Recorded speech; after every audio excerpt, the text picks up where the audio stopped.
Shri Isopanisad. Hi, Krishna. Hare Krishna Maharaj.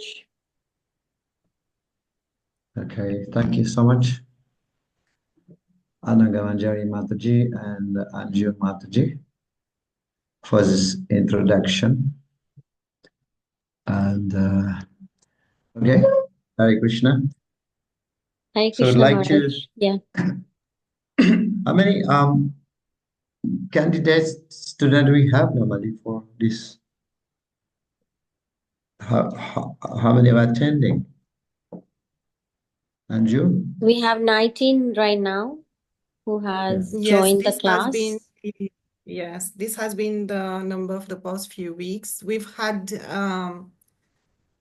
more interest, like we had around 25, 30 people who wanted to join the class, but for the past few weeks, this is the number of devotees who have attended. And I will also like to let Maharaj know that Varshana Mataji, she's the one who will be recording, and she will be the host for the next few months that we will be having class. We should be also telling devotees should not be absenteeism so much because should all attend the classes, everyone. I'll frame a Otherwise, message and send in the group, Maharaj, for the absentees. And yeah, I'll frame a message on that. I'll send in the group.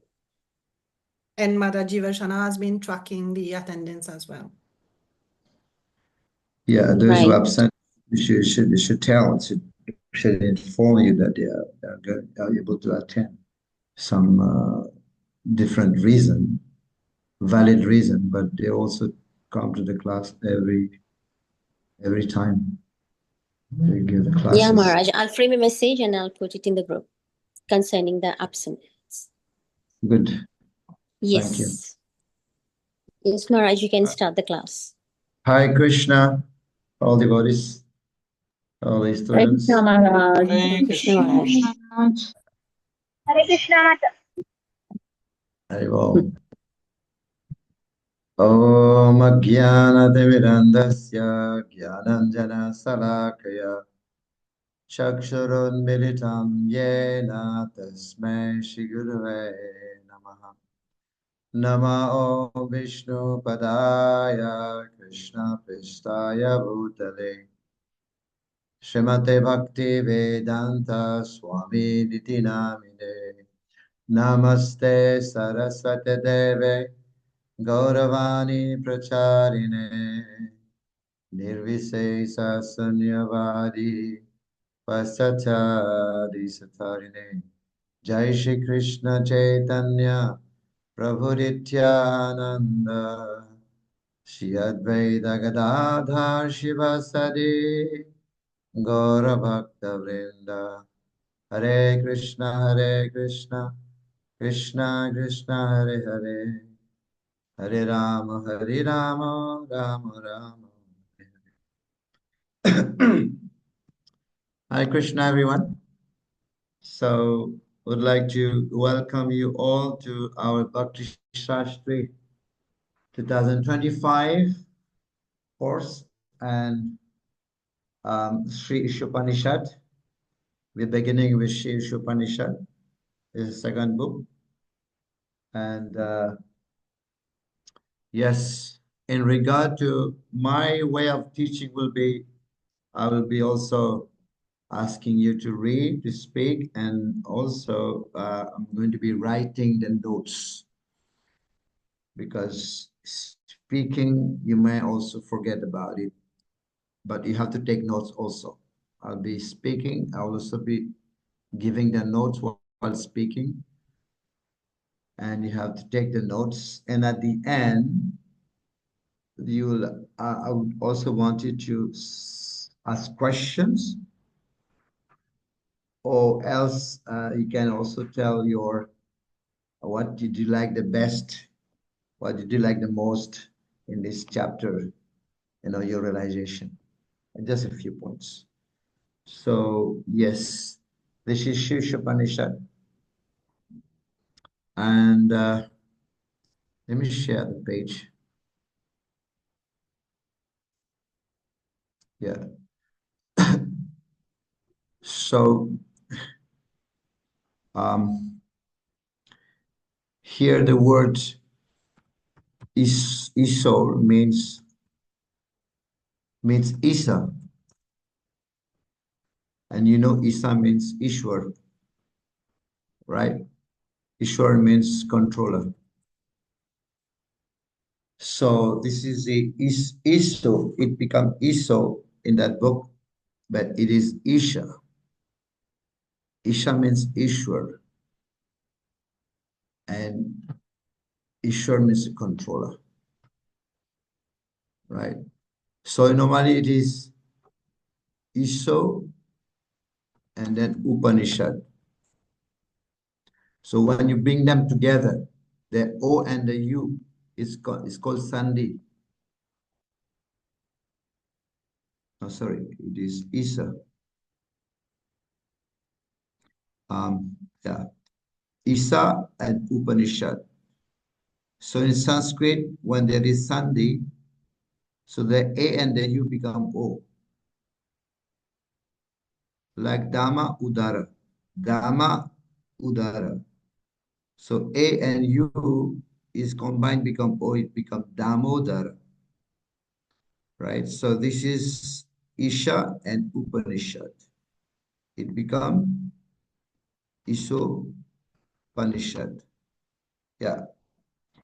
So this is a combination.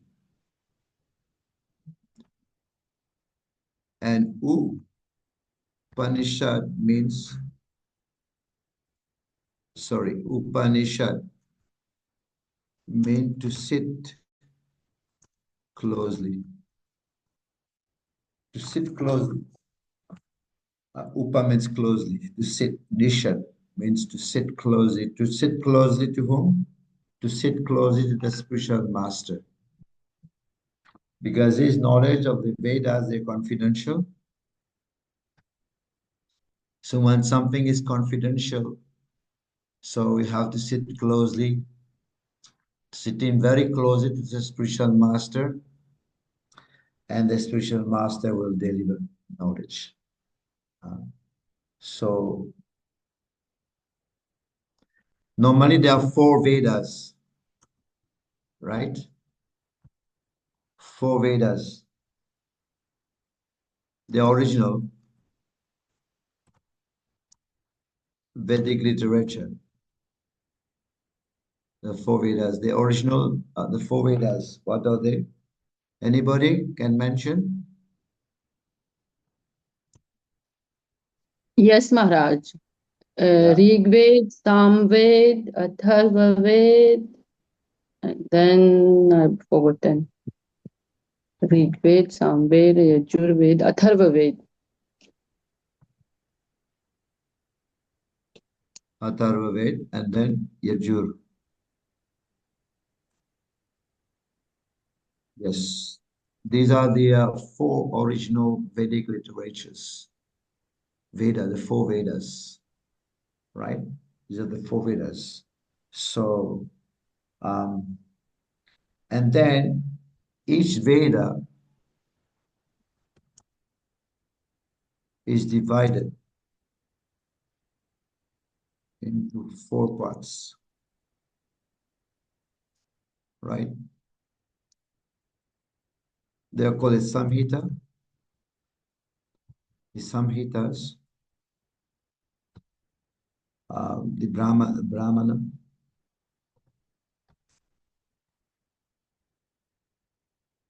which is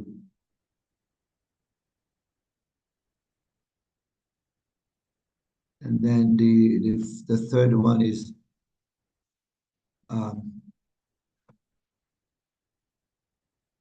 Aranakya, and then the 4th one is Upanishad. So each Veda is divided into 4 parts: Samhita, Brahmana, Aranakya, and then the Upanishad. What are these things known as? Right. So we can say these contain mantras, samhitas, they contain mantras for the ritualistic sacrifice.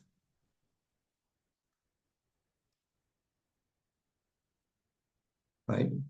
So sacrifices. These are samhitas. And these are particularly read by the brahmachari. Yeah. The brahmachari, they are fond of reading these samhitas made for brahmachari. Right? And the brahmanas prose text about sacrifice.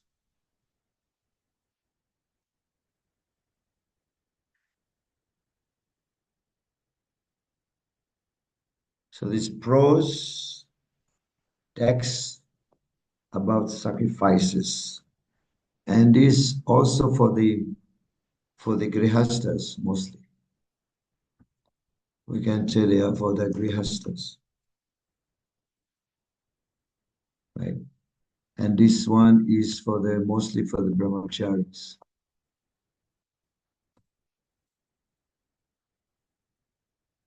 Right?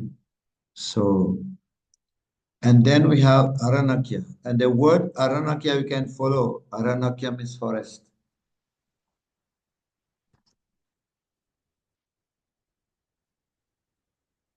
You can also take note, okay, for retired priest. Mean the vanaprastha.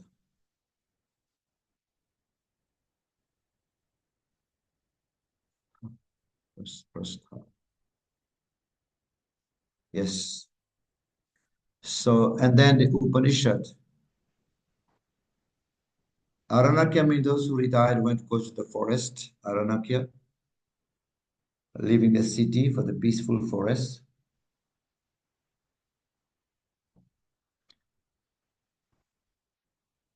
So, this one speaks about the Supreme Lord by the sannyasi.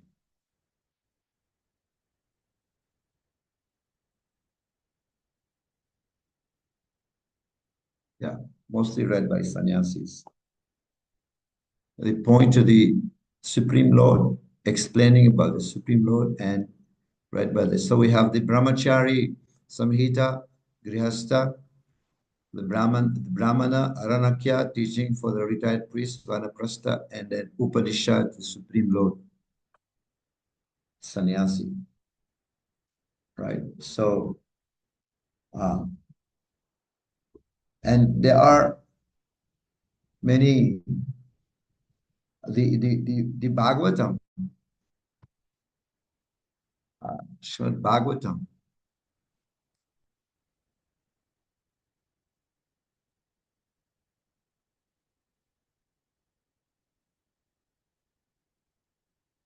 Srimad Bhagavatam is considered to be the fifth Veda, as mentioned. Right? Srimad Bhagavatam is a fifth Veda. It's also Veda, but it's a fifth Veda.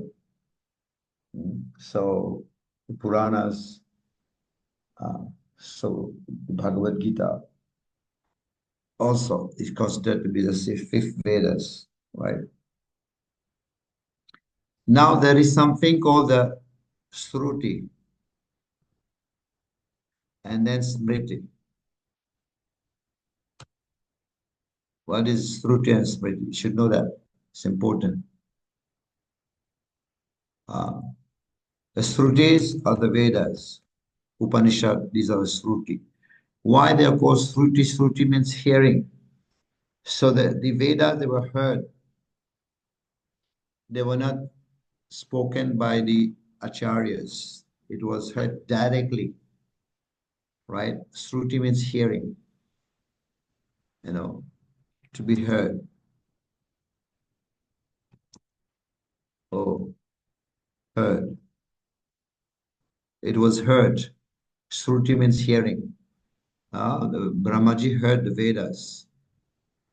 original. It was not spoken by anybody else, just the Lord himself, right? So this is received. You can put it like this.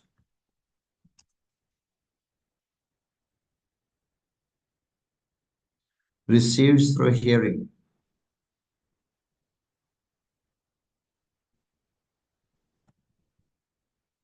The Shruti means the Vedas, receives through hearing. It was heard, right? So why there is also called a Shrutidhar.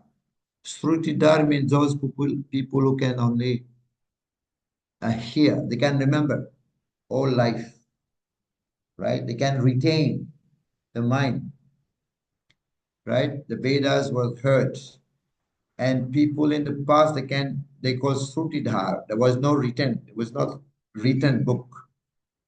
Vedas were just heard, and they were Shrutidhar. They can hear whole life, they can remember whole life, but just by hearing once.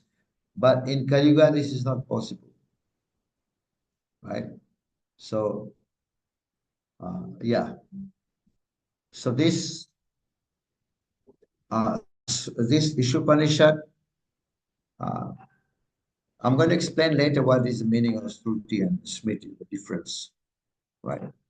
So the Puranas, Smriti, can say.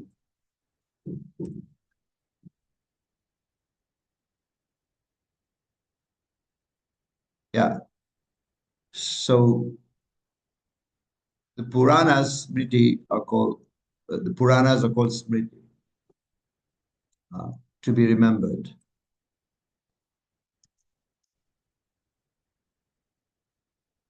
Yes. So what is Smriti and Shruti? Shruti Vedas means received through hearing. The difference is the Puranas, they are explanations of the acharyas, of the devotees. Uh, so that's why it's called Smriti. They're giving more explanation of the Vedas. For example, if I speak a class and somebody is hearing, that is Shruti. And that person goes out and tell the same class I have given with his own realization, more explanation, more clarity. That's called Smriti. And that's what we have in the Puranas. So, you know, there are 18 Puranas.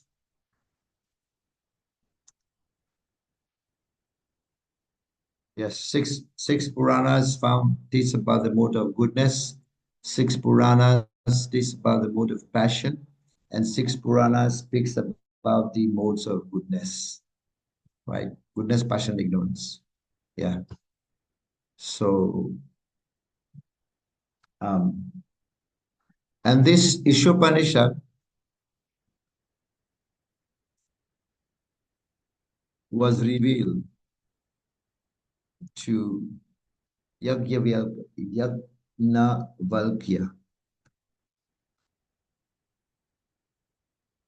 one of the Acharya, Yajnavalkya. It was revealed to him. But Yajnavalkya, he was a little bit proud, right? Then because of his pride, his Guru Maharaj asked him to vomit the knowledge. But then later, chastised by his Guru, but later on he became humble, and again he was able to assimilate the knowledge, right? So by pleasing Surya Narayan, and again he was able to receive the knowledge of Sri Isopanishad. So Isopanishad uh,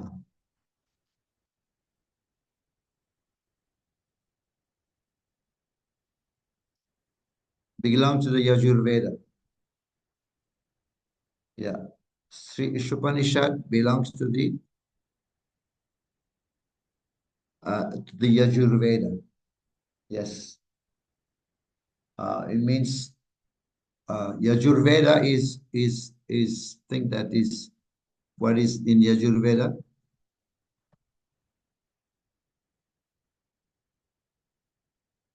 Performance of sacrifices. This is in Yajurveda. So Isopanishad belongs to Yajurveda.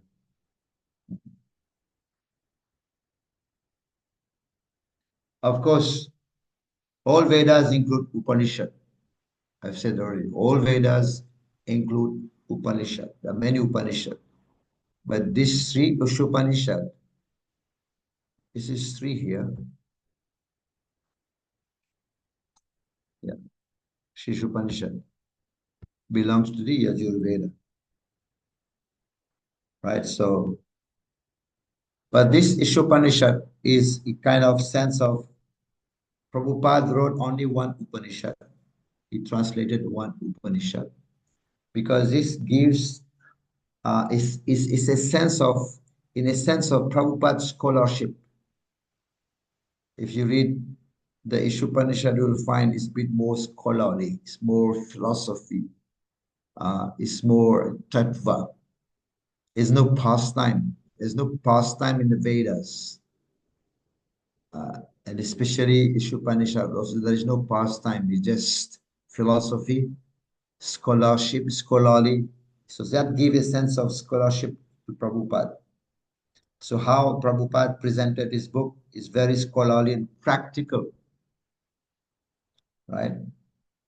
Srila Prabhupada presented his book very scholarly and practical.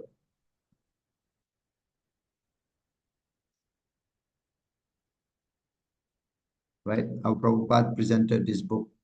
So this book is very, very important. So how we presented, it is jnana.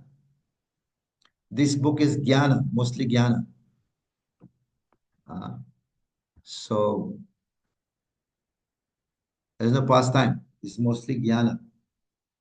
You will be a little bit struggle to find out for your mind from beginning to text. One more thing. It says mantra. In Vedas, they don't call sloka or verses. All the mantra of the Vedas, it's called mantra. You'll find in your textbook, mantra 1, mantra 2, mantra 3. So this is how it is written. It is not written text 1, text 2. It is written mantra, right? So because that's the way Vedas is written like that. It's called mantra.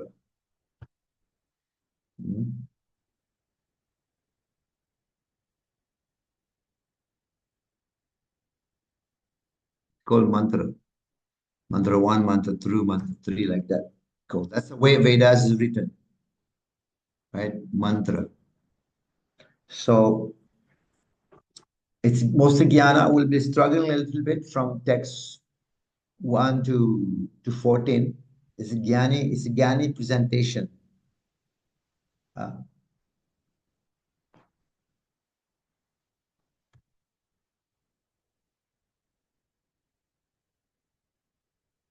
The jnani presentation. And then it shift at last, it will shift how to receive the knowledge. And you know how to receive knowledge through a guru, right? So the Prabhupada, the way example Prabhupada gave, what you'll see that Prabhupada is explaining this Isopanisad in a way, it will shift it to Bhakti.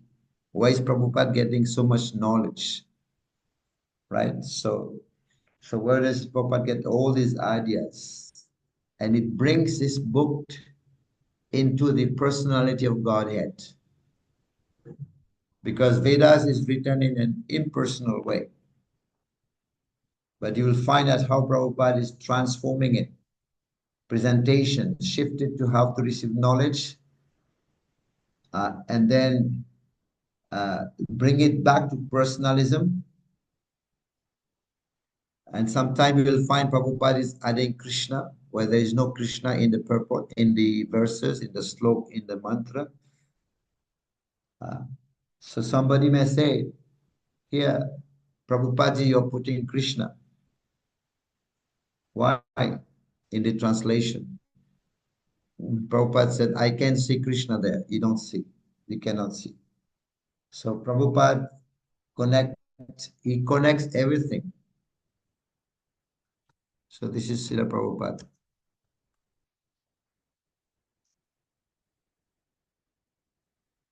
He connects everything to Krishna. I will say why. Because Bhagavad Gita explained the purport of the Vedas, Vedascha Sarvat Aham Eva Vedyo. The goal of Vedas is to know me. That's why Prabhupada is saying Krishna everywhere. And this is Veda.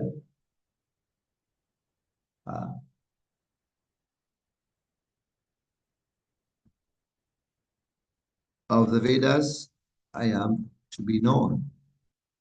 Right? Vedashta Sarvat Aham Eva Vedyo. So if you read 15:15,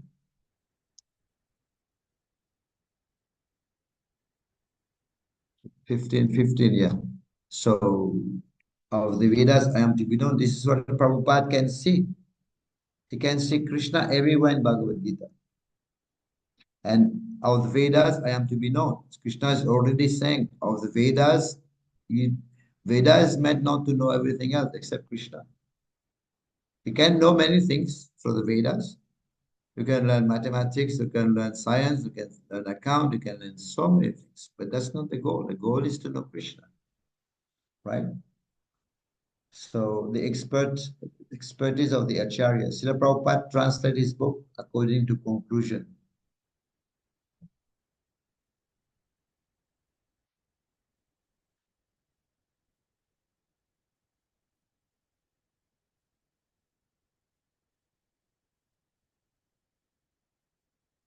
And what is the conclusion? Conclusion of Vedas, Vedanta, Bhakti, Vedanta. Vedant means conclusion. So Bhakti is a conclusion of the Vedas. Bhakti to Krishna. So is Prabhupada wrong? He's not wrong. He's right. So Srila Prabhupada's commentary, depending on the tika, on the commentary, Prabhupada's scholarship depend on his tika. Tika means his commentary. So Isopanisad also has commentaries by Jiva Goswami, right? So Prabhupada is reading Jiva Goswami. So Srila Prabhupada explanation of Isopanisad is very creative. He has worked very hard to make us believe that Krishna's whatever he said comes from the Vedic literature.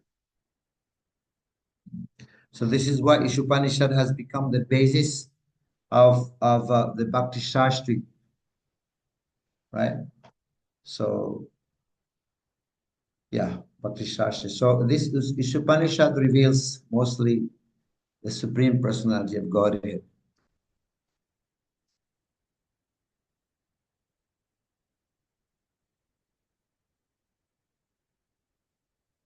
Supreme Personality of Godhead. Yes, it revealed the God, Supreme Lord. Not all the Upanishad reveal, but this especially, this is why Isopanisad, because it's the closest book to Bhakti. There are 108 Upanishad. 108 Upanishad. But this one is the closest book to Bhakti.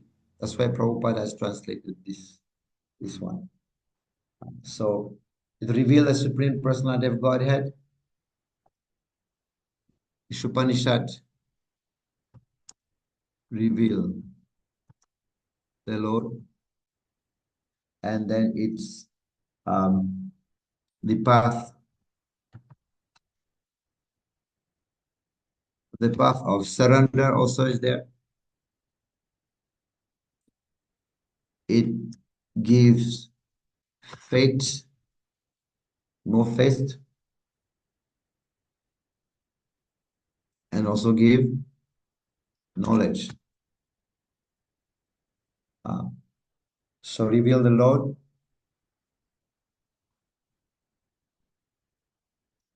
Supreme Personality of God. Yes. So this is how the Isopanisad is revealing the Supreme Personality of God. So now,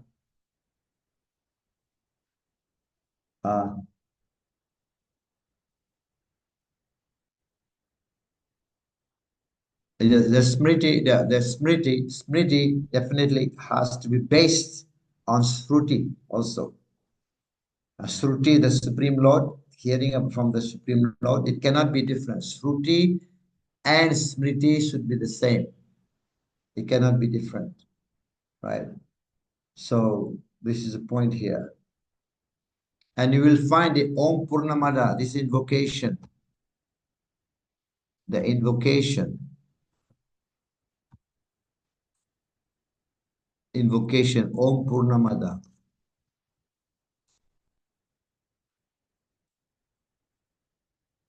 is not necessary part of just Isopanisad. It's in every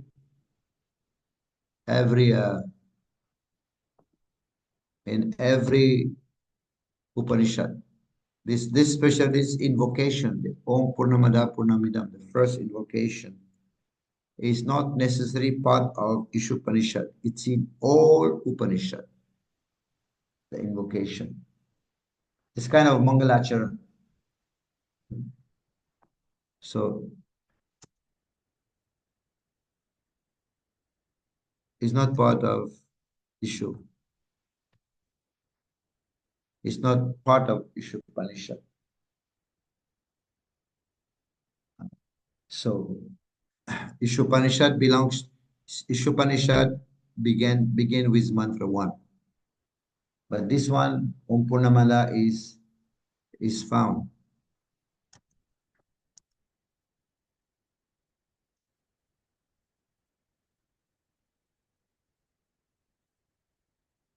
Yeah.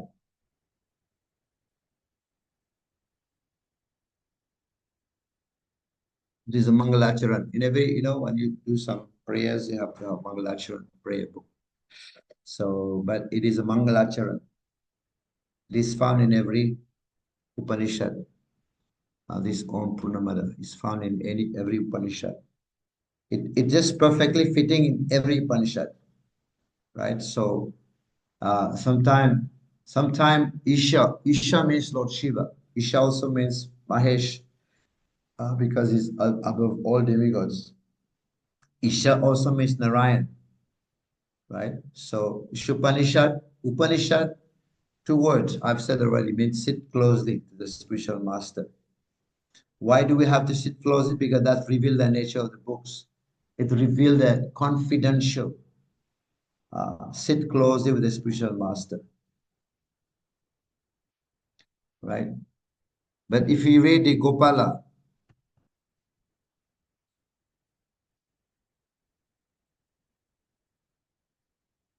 the 108 Upanishad, right? So this one reveal Gopal.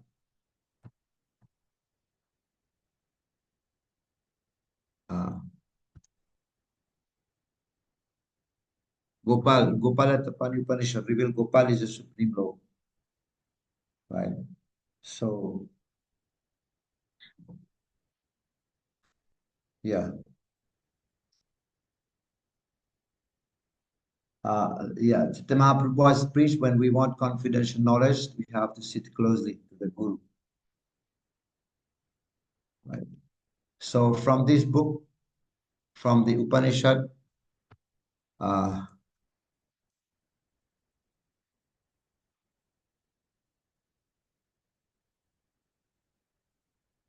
we'll hear, what we're going to hear from this book is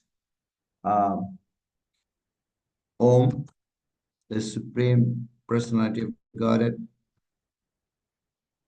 We will hear the Isavasya principle. We'll be also we'll hear about Bhakti also, right? We'll hear about knowledge and ignorance.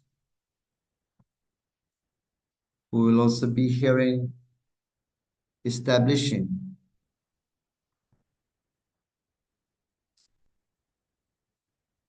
the Lord as a person. Yes, the Lord is a person. Then the path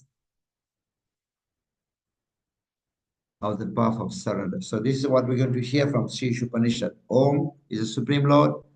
We'll hear the Isavasya principle, hear about Bhakti, we'll hear knowledge and ignorance, and this Isopanisad will be establishing the Lord at the end as a person and the path of surrender. So this is what we're going to hear from. So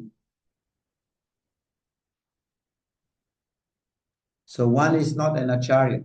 One is not an acharya unless he comments on the Upanishad. He has to. So Srila Prabhupada gave commentary on this Upanishad, especially Shesh Upanishad. Now the theme, right? So what is this theme we are going to hear in this Upanishad? What is knowledge? What is knowledge?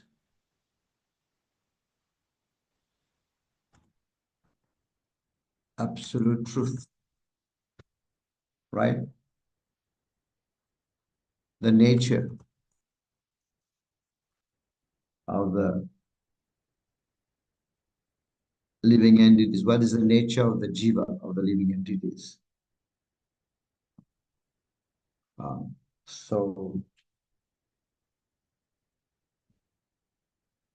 And we'll also be hearing,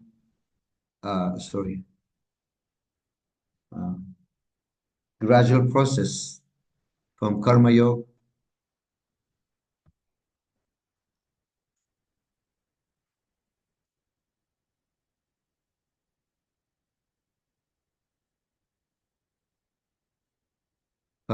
to Bhakti Yoga. Isopanisad defeats Mayavad. Isopanisad will defeat Mayavad. You know what is Mayavad? Yeah, impersonalism.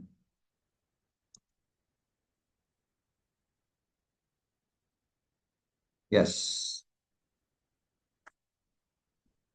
Isho also defeats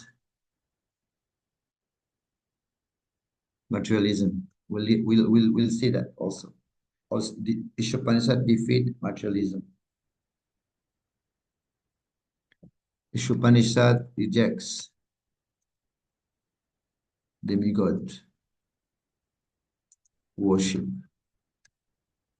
also. And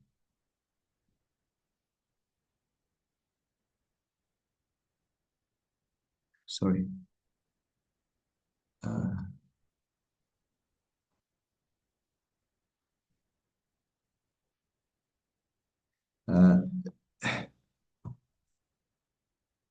Defeat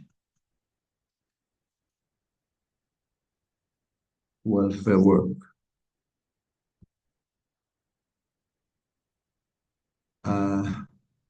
Rejects impious work. These are the themes. It's nature of the living entities, gradual from Karma Yoga to Bhakti Yoga. Also, Isopanisad defeat Mayavad impersonalism. Isopanisad defeat materialism. Reject demigod worship, defeats welfare work, reject impious works. Right? So, and this book here was spoken by Prabhupada. I mean, this book, it was not written by Prabhupada, this Upanishad. It was just a collection of lectures by Srila Prabhupada. And devotees have made it into a book. Different lectures by Prabhupada. Right? It was not like really written. So Prabhupada has published a series of lectures, the laws of nature. It's coming from the laws of nature. Srila Prabhupada lecture on Isopanisad. So the preface is the lecture. The preface of this book is the lecture. It's knowledge spoken in London. It's the beginning of Prabhupada's movement. This is Prabhupada's preaching application, right? How to acquire knowledge. Okay, let us read. Okay. Hari. Vishnu Hari Prabhu, you read introduction.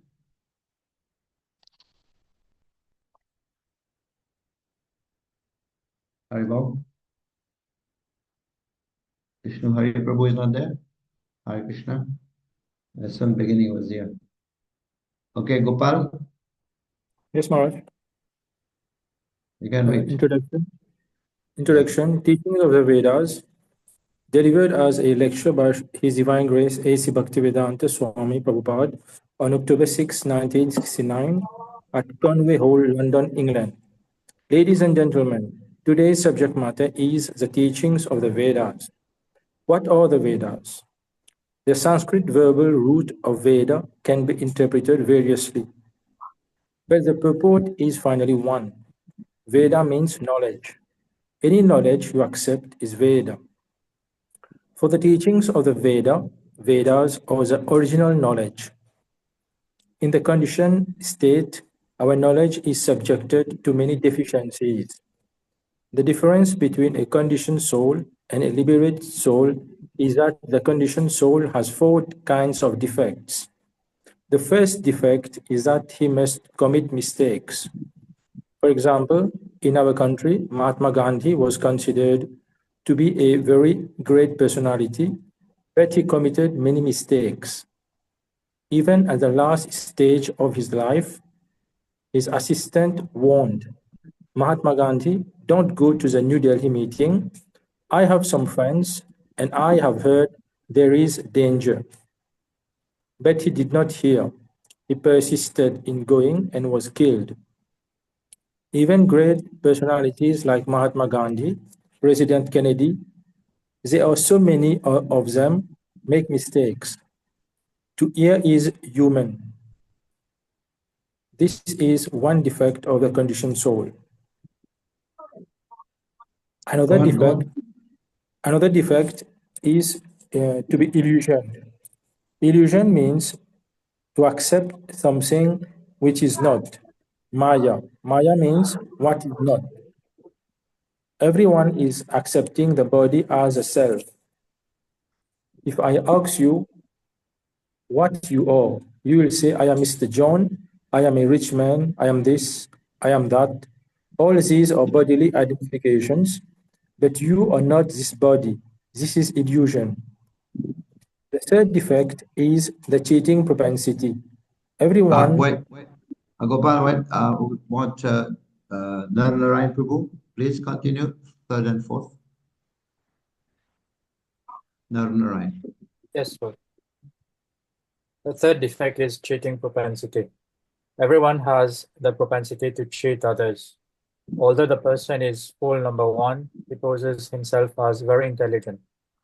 Although it is already pointed out that he is an illusion and makes mistakes, he will theorize. I think this is this, this is this, but he does not even know his own position. He writes books of philosophy, although he is defective. This is his disease, that is cheating. Lastly, our senses are imperfect. We are very proud of our eyes. Often someone will challenge, can you show me God? But do you have the eyes to see God? You will never see if you haven't the eyes. If immediately the room becomes dark, you cannot even see your hands. So what the power do you have to see? We cannot therefore expect knowledge, Ved, with these imperfect senses. With all these deficiencies in conditioned life, we cannot give perfect knowledge to anyone, nor are we ourselves perfect. Therefore, we accept the Vedas as they are. You may call the Vedas. Yeah. Wait. So now we have the first. What is the first one?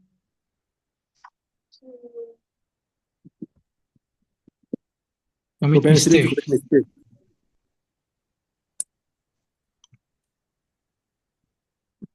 There are four obstacles, right? Or defects in human being.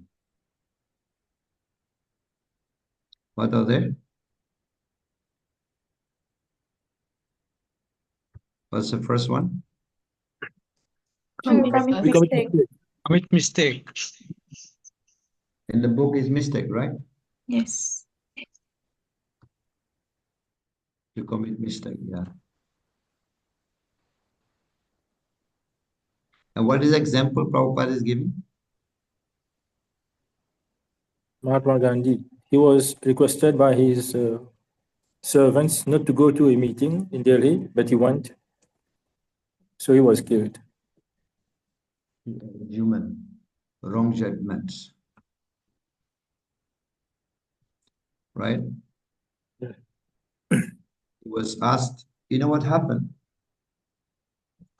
He was asked not to go. He was trying to unite the two castes. He was going to Delhi, and he was at the session there, and somebody had come and shoot. And that how this person shoot is that man was climbing on the wall, with a gun. So he fell from the wall, that man. And they found, and then he fell and then he ran away. But when the security guard came and they saw the gun, there, a gun. And then the next day he was told not to go. Someone is trying to kill you because they found the gun there.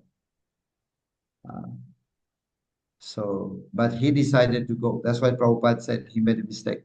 This time he came with, and the second time the man came, he came with a revolver under the cloth. And he went all the way to him, to Mahatma Gandhi. And John Kennedy also was told by the CIA. There was a rally, there was a rally for election in the procession. And they told him he has to come from a protecting car. But he did not listen. He said, no, it's okay. He arrived with an open car with his wife. And then they were parading over there. So they were leaders. They were leaders, but they made the wrong decision. So this is imperfect. Commit mistakes. That's a mistake, right? So example is given, Mahat.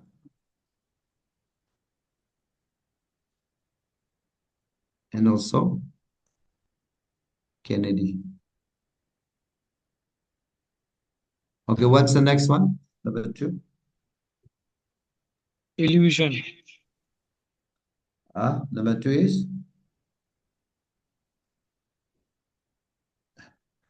Is it illusion number 2? Let me see. Okay, another. Illusion.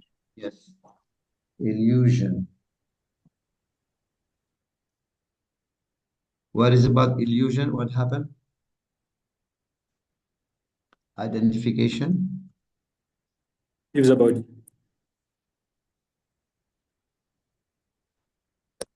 I'm this body, I'm not this body. That's the illusion that I think I'm this body. I'm not this body. Right? It's an illusion, first illusion. Right?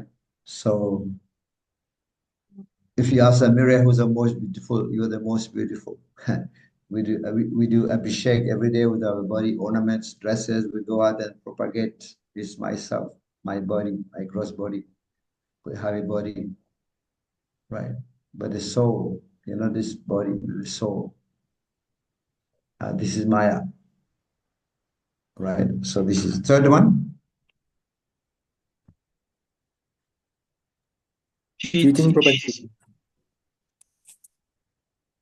Cheating.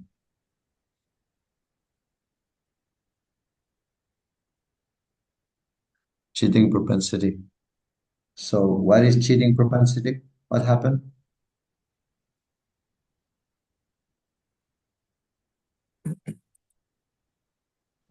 So yeah, many cheating propensity.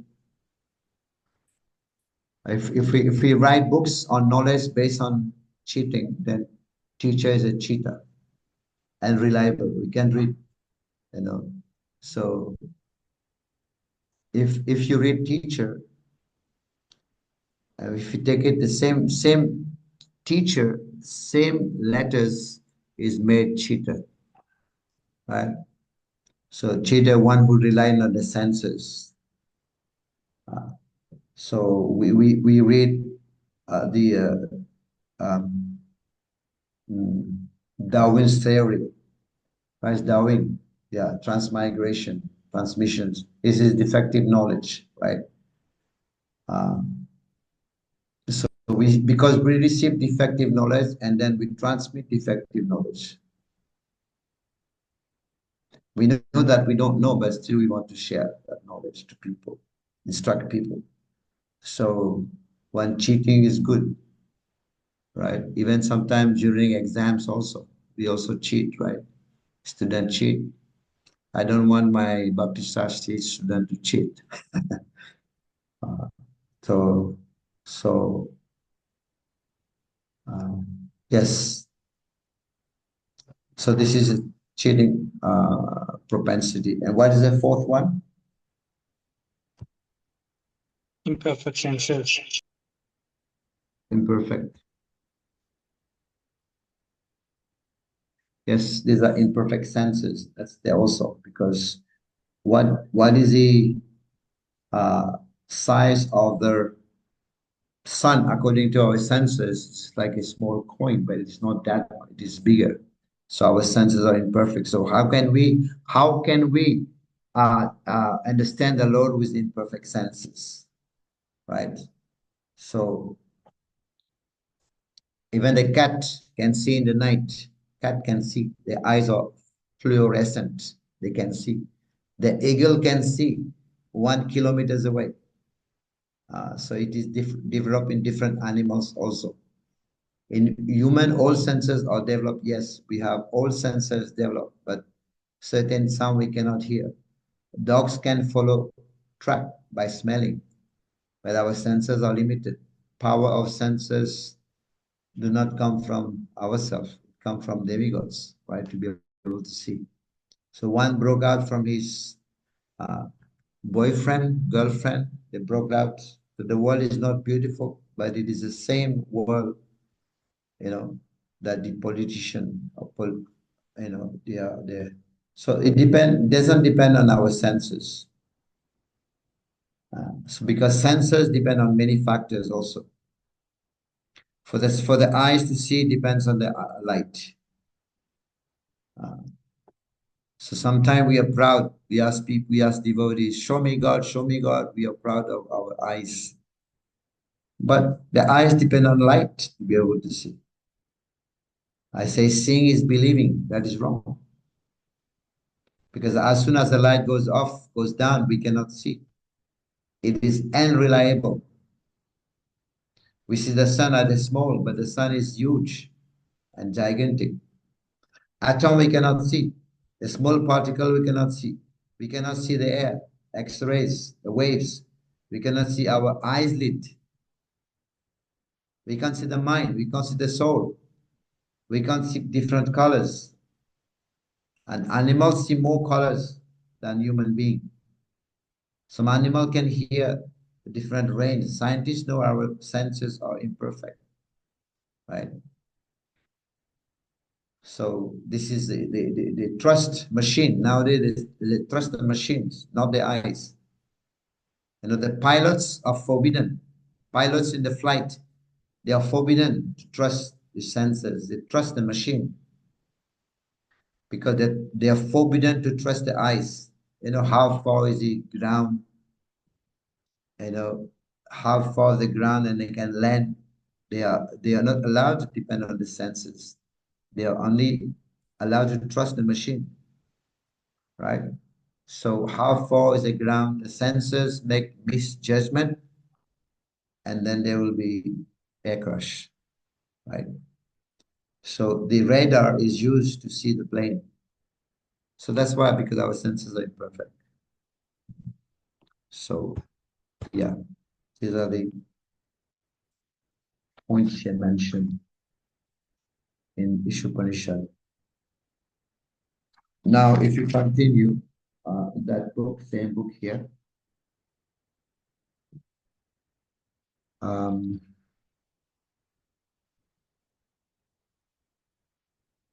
The Vedas are not compilation. Bharati Mataji, can you see? One, two, third paragraph from where we end. The Vedas are not compilation. Do you have the book, right? Yes. Can you see the Vedas are not compilation of human being? The Vedas are not compilations of human knowledge. Vedic knowledge comes from the spiritual world, from Lord Krishna. Another name for the Veda is Shruti. Shruti refers to that knowledge which is acquired by hearing. It is not experimental knowledge. Shruti is considered to be like a mother. We take so much knowledge from our mother. For example, if you want to know who your father is, who can answer you? Your mother. If the mother says, "Here is your father," you have to accept it. It is not possible to experiment to find out whether he is your father. Similarly, if you want to know something beyond your experience, beyond your experimental knowledge, beyond the activities of the senses, then you have to accept Vedas. There is no question of experimenting. It has already been experimented. It is already settled. The version of the mother, for instance, has to be accepted as the truth. There is no other way.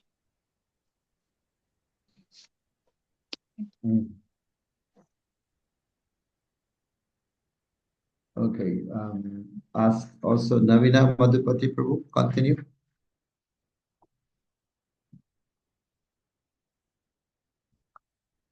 Unmute Navina.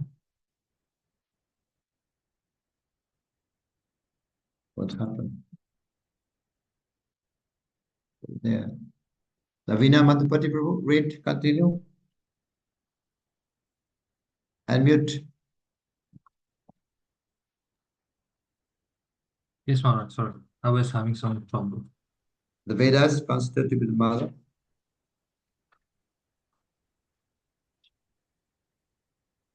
Page 4.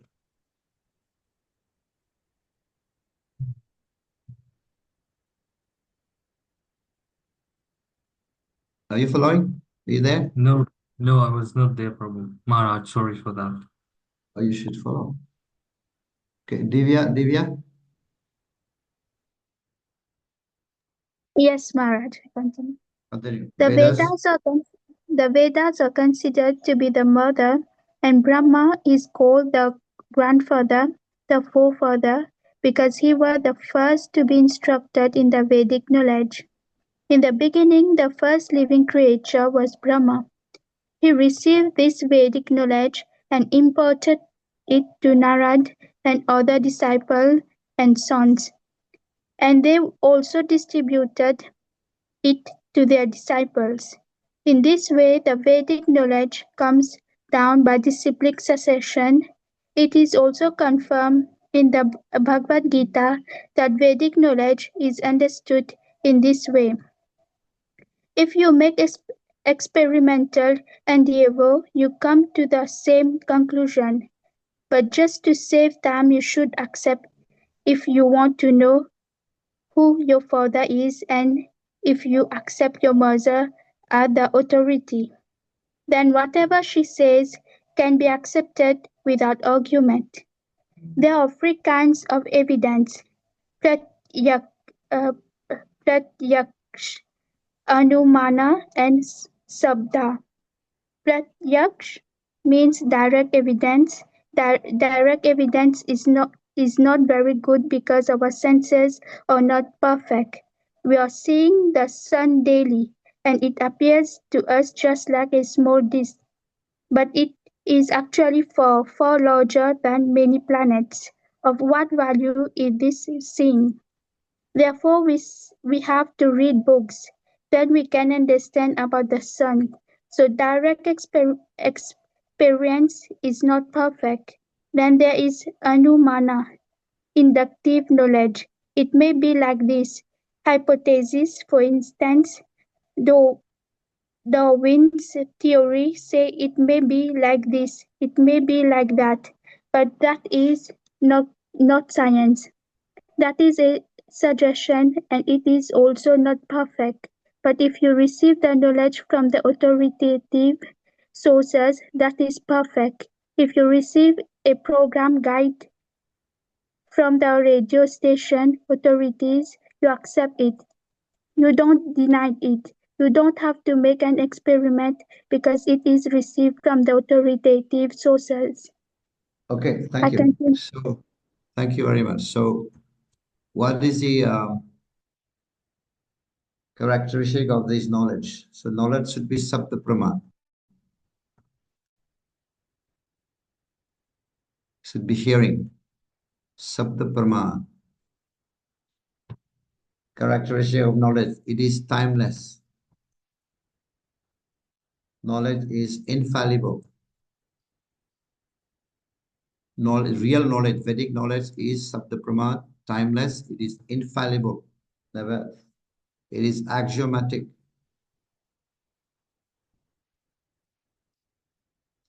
Axiomatic means it seems contradictory.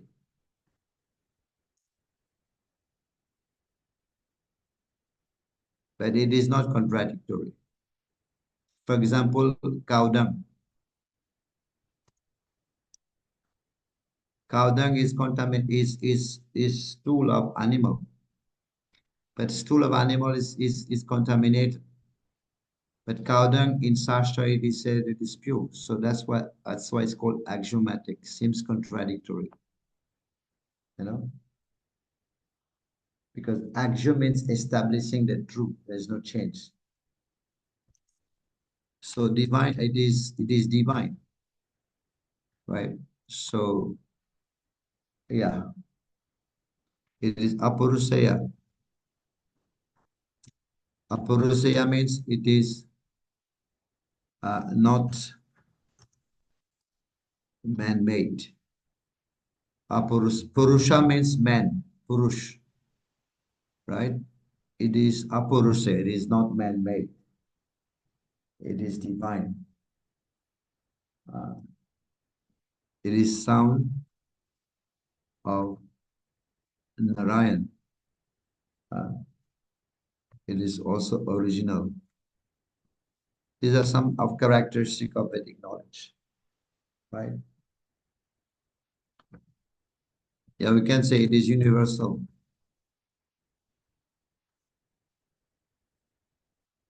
Knowledge. Vedic knowledge is universal, right?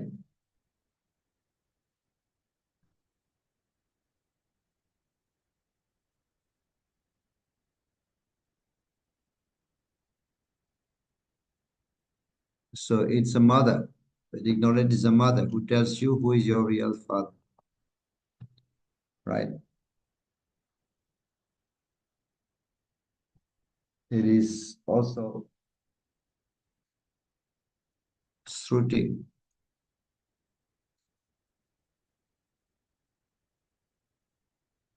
Received by hearing. It is also authoritative. Authority.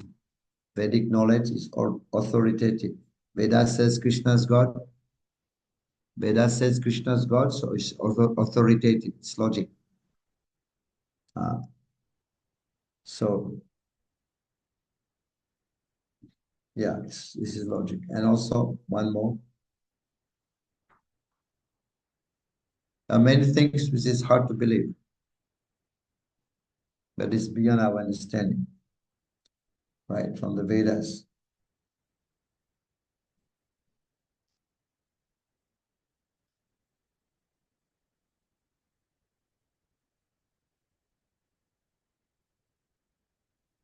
The main thing is hard to believe. The way the Vedas explains about the creation, Lord Brahma was born from the navel of Lord Vishnu. Who will believe that? You know, from the lotus flower. And then when Brahmaji started to breathe, then there was creation. So, yeah, many things hard to believe, but they are there, exist, right? So, We don't reject the Vedas, and we should not deny the Vedas. And it's explained about three kinds of evidence.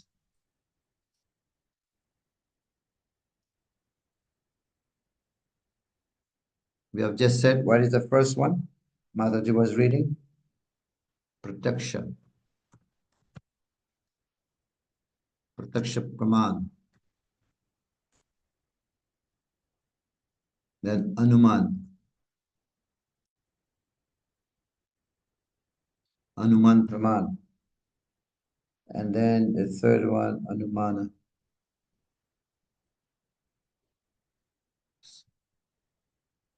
The third one, Anumana Praman, and then Sabda Praman. So Praman means evidence, right? So there are three types of evidences. Pratyaksha. So pratyaksha is the senses, deriving knowledge from the senses. But pratyaksha means direct. Direct evidence is not very good because our senses are imperfect. Pratyaksha.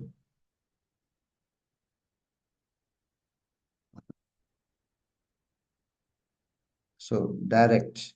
Prabhupada is saying direct evidence through senses. Right? So we cannot derive knowledge by pratyaksha praman. So if we say that, for example,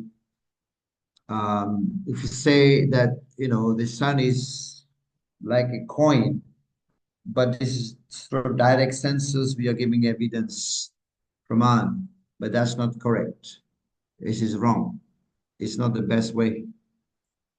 Anuman praman means it is logic.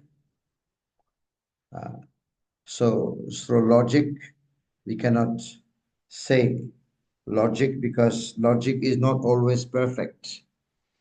Why logic is not always perfect? Because if I see your car at the temple, I'll say you are at the temple. If I see your car at the temple, I will say you are at the temple. But that might be right, that may be wrong also. Maybe you have kept your car at the temple, you have gone to jungle, right? So this is called, then there is inductive knowledge, hypothesis, right?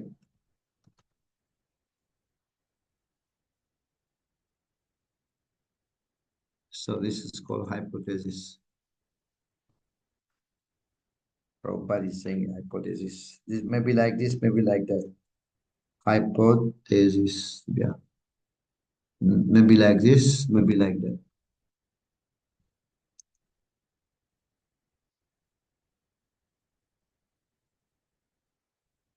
So this is hypothesis.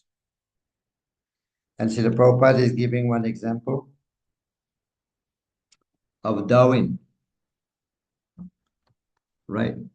So Darwin, he was traveling. He was traveling. He said himself, one can get knowledge unless you speculate, you cannot get the knowledge. You have to speculate. So 6 years he was traveling and then he was speculating. So his knowledge comes from speculation, right? So he speculated.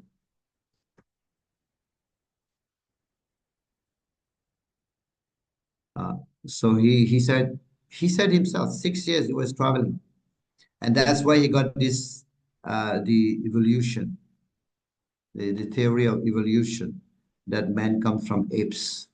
But now to defeat that, there are many apes, animal, monkeys that are transforming into human. Prabhupada said maybe Darwin's father was a monkey. Prabhupada said that. So this is not the real way to attain knowledge, evidences, knowledge, to get knowledge, right? So then the best way is what? Is Sabda, Sabda Praman.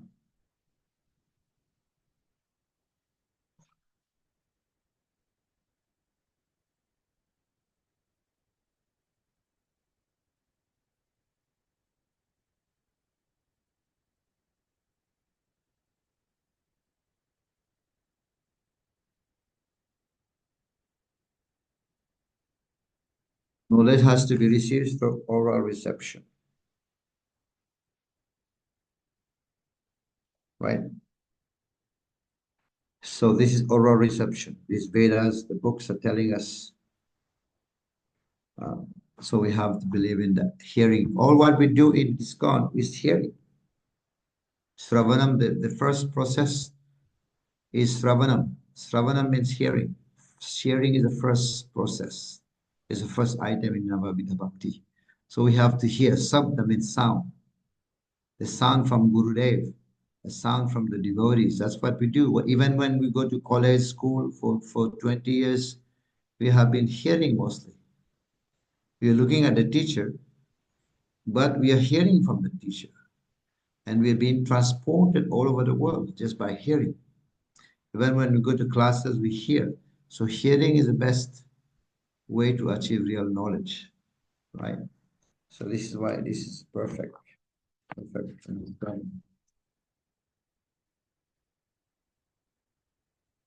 Okay, so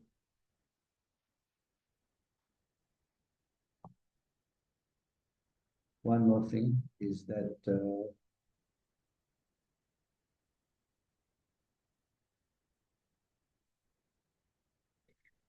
I want to give now in this book is there are 4 sections in this book. So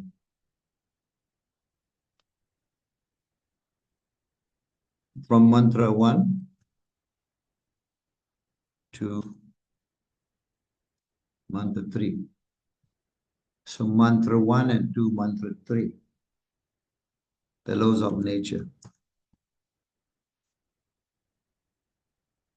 We speak about the laws of nature. And this is Sambandha, Jnana, our connection with the laws of nature. Right? Describe the absolute truth of Mangalacharan, and we are also invoking auspiciousness. First mantra is the laws of nature because they are like that. So from mantra 2 to mantra 3, right? So the result of following and the result of not following. What happened if one follow the message given in mantra 1, the result? And what will happen of the result of not following the laws of nature?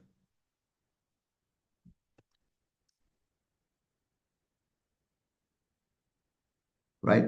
The result of following and the result of not following the laws of nature. So this is mantra 2 to mantra 3.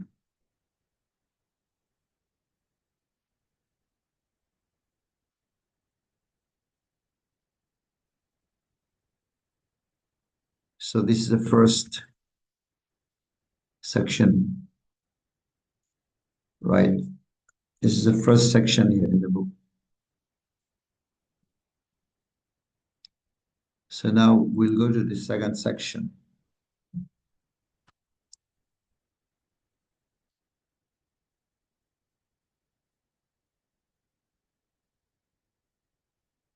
Second section is about, it is from mantra 4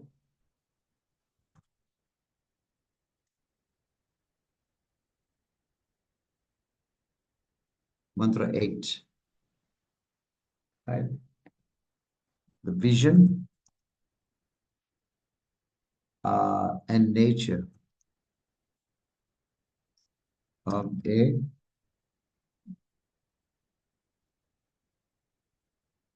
Mahabhagavata. Mahabhagavat means a great devotee, right?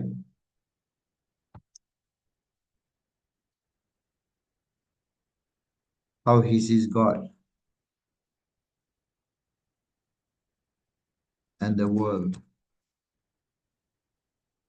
How we seeing the world and how we seeing God.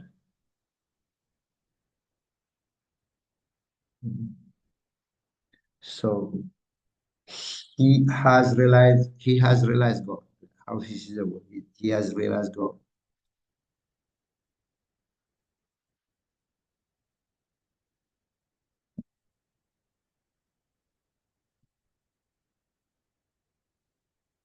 He is not yet a devotee from this mantra. He's a jnani. He's not any personalist. The one who is doing this prayer, who's reciting all this prayer, he's realized God. He's not yet a devotee. He's a jnani. He's not any personalist, right? So, but yet not yet a devotee. He sees a Lord. He sees a relationship, the world in relationship with the Lord. He sees the world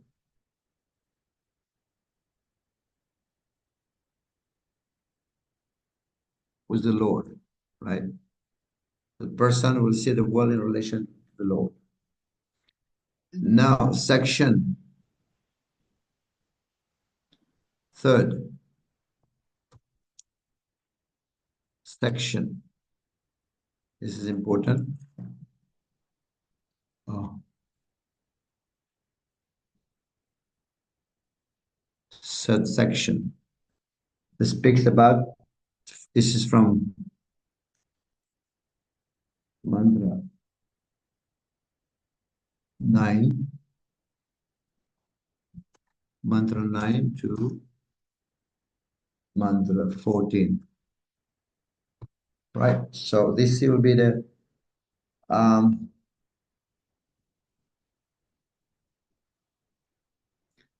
different path.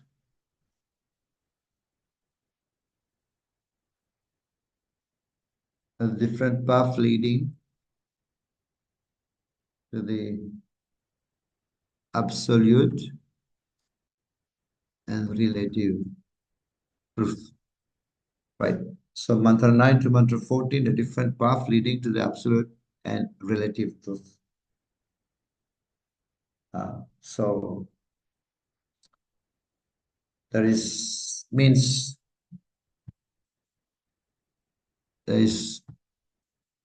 knowledge and ignorance.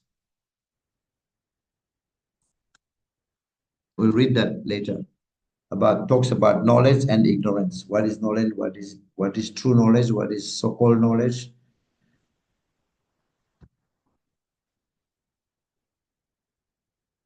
Can say true knowledge, so-called knowledge, and ignorance. So here we can see the true knowledge. So we'll be reading about the true knowledge, so-called knowledge, and also ignorance in these parts. Right? So this mantra 14, 9 to 14. So yeah, last section.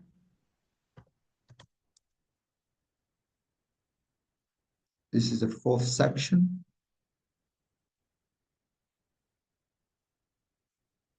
Yeah. So in that one, this is from mantra 15 up to the end, right? So mantra 15 to mantra 18. So there's only 18 mantra in Isopanisad, right? So section 15, fourth section 15 to 18, revelation of the Lord by prayers.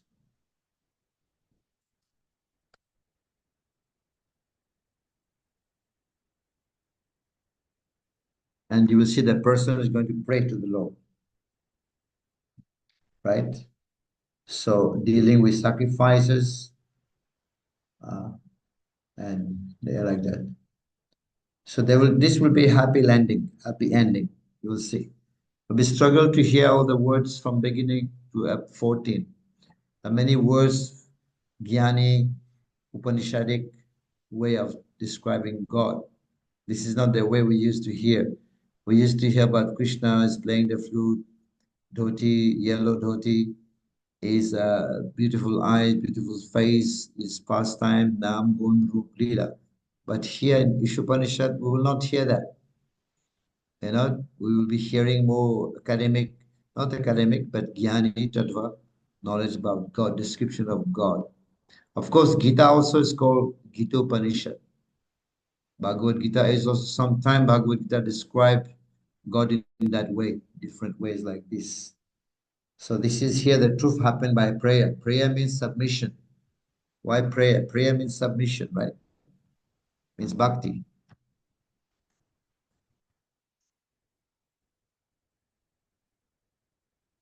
It means bhakti also.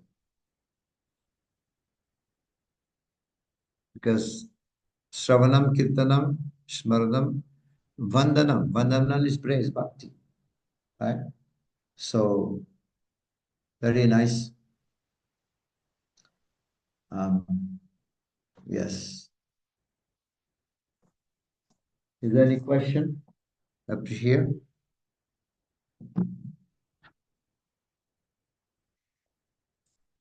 Any question? Most welcome.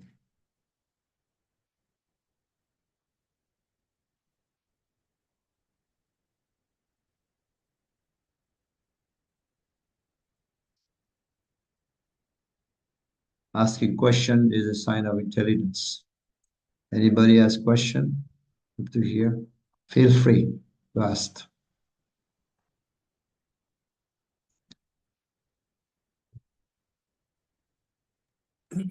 Hare Krishna Maharaj. Everybody, yes, please. Hare Yes, Maharaj. Krishna. Hare Krishna. Hare Krishna. Maharaj, regarding the Anuman Praman. Yeah. Sometimes we give answers through logic. Like you have a question, or sometimes the preacher will give you answers through logic. So Yeah. does it fall in the Anuman Praman? Yeah. Yes, it's Anuman Praman. But I said already, logic can be given, but logic is not always perfect. Right? Maybe like this, maybe like that. It's not always perfect. Like I give the example, if I see your car at the temple, I will say you at the temple. But maybe it may be yes, maybe not. Logic is a way of logic is also a way of receiving knowledge. Pratyaksha Praman is also a way of receiving knowledge. But it is not perfect. Right? So there are ways of the three, that's why there are three evidences. There are evidences, definitely. There are evidences. But this is why the best way, perfect evidences, Praman is by Sabda Praman, by hearing from the authority, from the Parampara, from Gurudev, from the senior devotees, from the Vedas, right? So by hearing from them, Sabda Praman. But logic can be good, but it's not always perfect. That's why this Shastra says Sabda Praman. Okay? So now we'll just, thank you. We'll go for the invocation now. It's very short.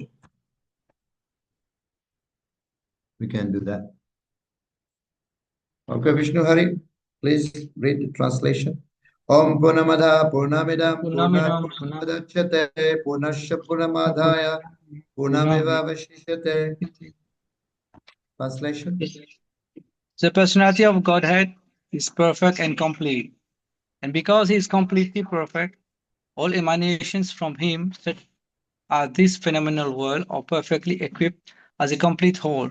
Whatever is produced of the complete whole is also complete by itself. And because he is the complete whole, even though so many complete units emanate from him, he remains the complete balance. Yeah, I just forgot one thing in the introduction. So it is said that in fact, Sankaracharya did not give any commentary on this book, on this Isopanisad, because this is very close to Bhakti. And he has written commentary also on the Vedanta Sutra. And our Acharya's was written commentary on Vedanta Sutra is Baladev Vidyabhushan. And there was no need earlier to write commentary on the Vedanta Sutra. Vedanta Sutra, they are Vedas, but in form of sutra, la code, the film, sutra. So, because Bhagavatam is considered to be the commentary, natural commentary on the Vedas, on the Vedanta Sutra, sorry. So now, okay, Om Purnamada, main is Purnam here. So themes, introduction, knowledge, principle of authority, invocation is absolute truth, is above the absolute truth.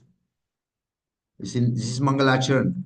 I said already, this invocation does not belong only to Isopanisad. It's all in all the Upanishad. It's there. It's an invocation. It's a prayer to invoke auspiciousness, right? So invocation is about the absolute truth.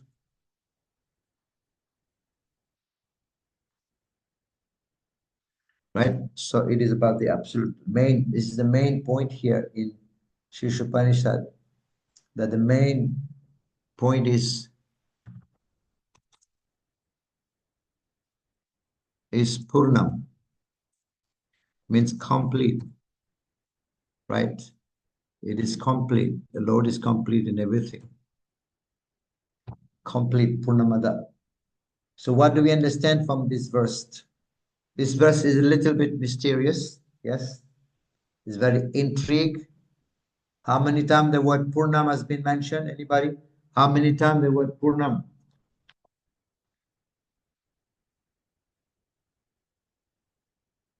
5, Maharaj. 7.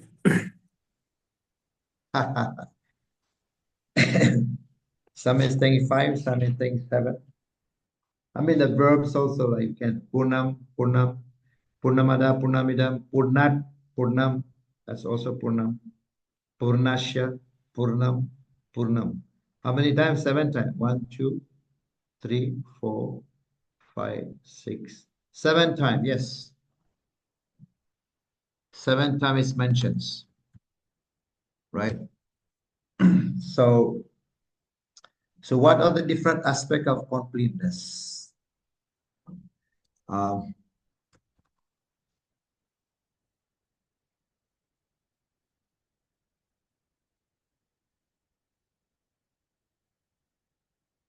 Completeness.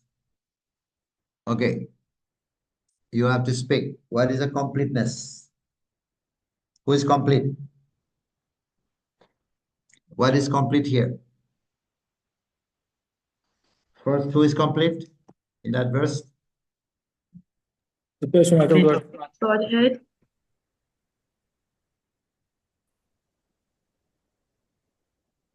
Yes. Supreme personality of Godhead. Very good. So these are the different aspects of completeness.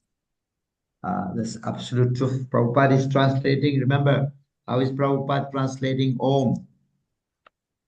You know, no one, Mayavadis impersonalists will not do that. Prabhupada is giving a perfect translation of the word Om. Om means the absolute truth or the supreme personality. Prabhupada many times, 3 words, powerful words. Supreme personality of Godhead.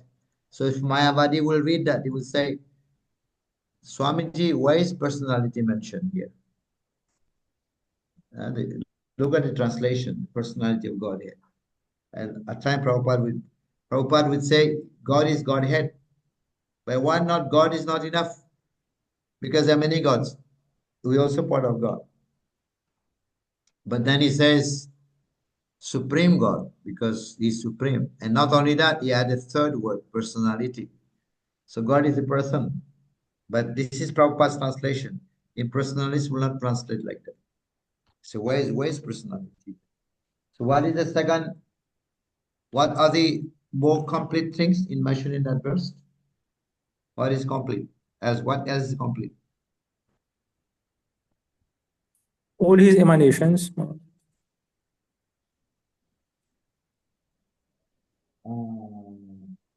Yes.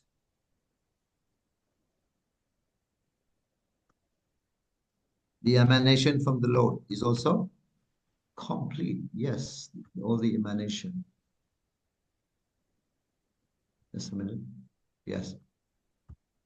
All emanation.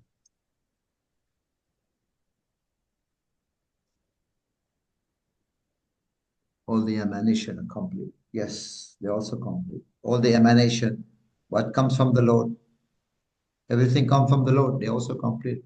Jiva is also complete, right? What else is complete? Third number.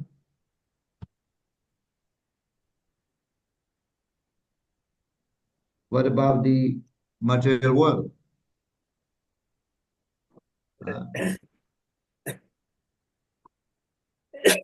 Phenomenal material world is also complete, right? What else is complete? Please speak.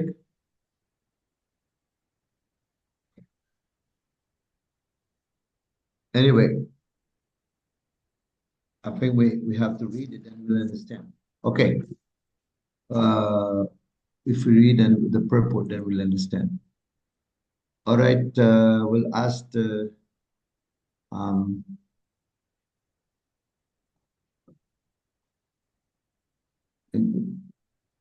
Jnana Shakti, that's true. In the purport.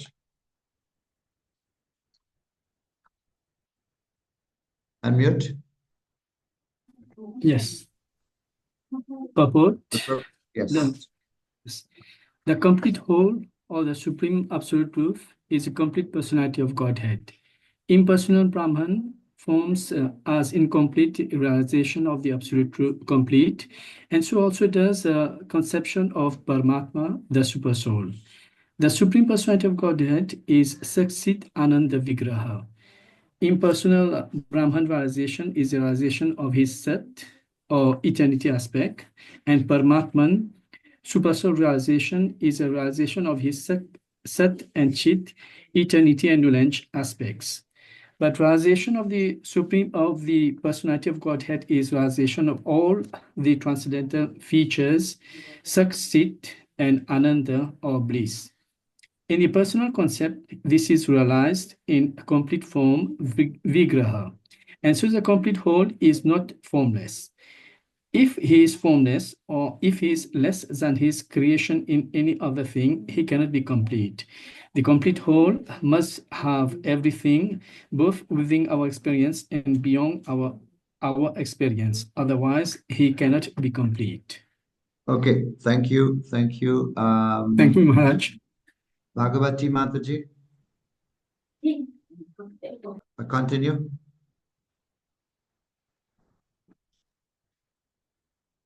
The complete whole personality of Godhead. You got it? Unmute. The complete whole personality of Godhead has immense potency, and all of them are as complete as he is. Therefore, this phenomenal or material world is also complete by itself.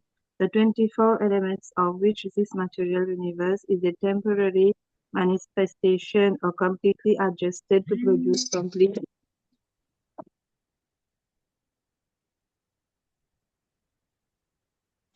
Yeah. and necessary for maintenance and subsistence of this universe. No extraneous effort by any other unit is required for this maintenance. The universe has its own time fixed by the energy of the complete whole. And when that time is complete, this temporary manifestation will be annihilated by the complete arrangement of the complete. There is complete facility for the small complete units, namely the living beings, to realize the complete, and all forms of incompleteness are experienced only on account of incomplete knowledge of the complete. The human form of life is the complete manifestation of all consciousness of the living being, which is obtained after evolving through 8,400,000 species of life in the circle of birth and death.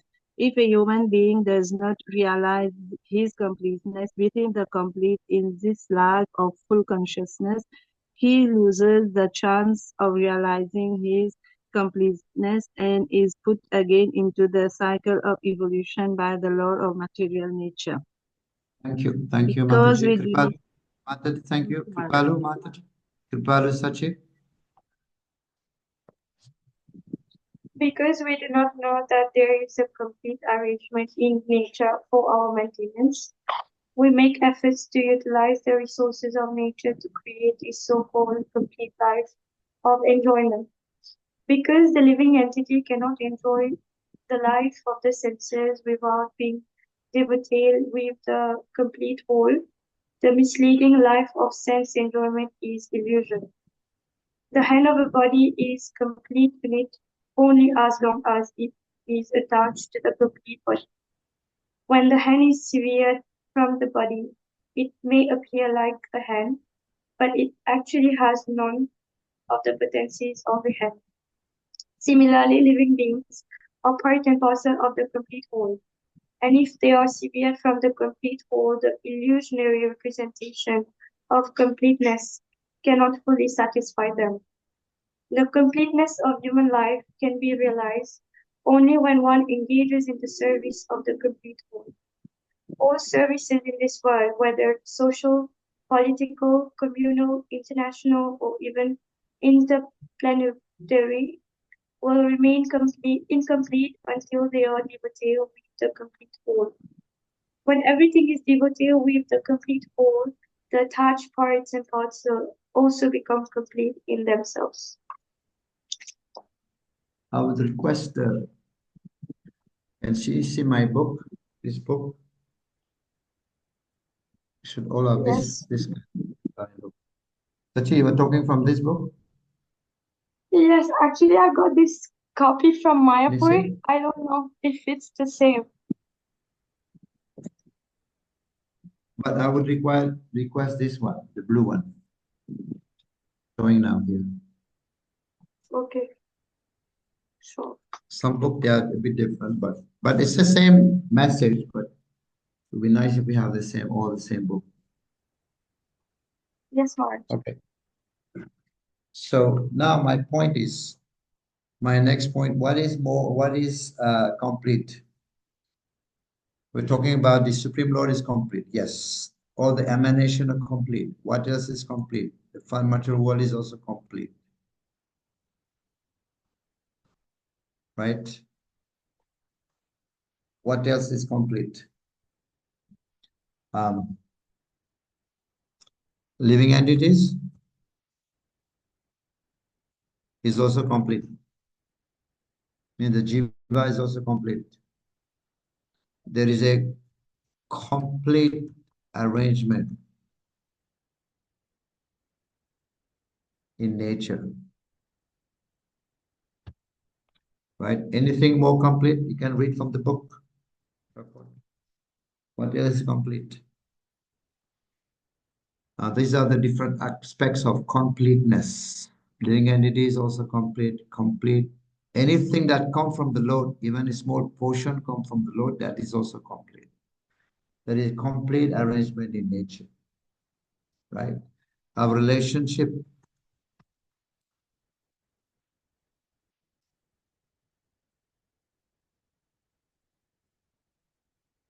It's complete, right? So Lord remained complete.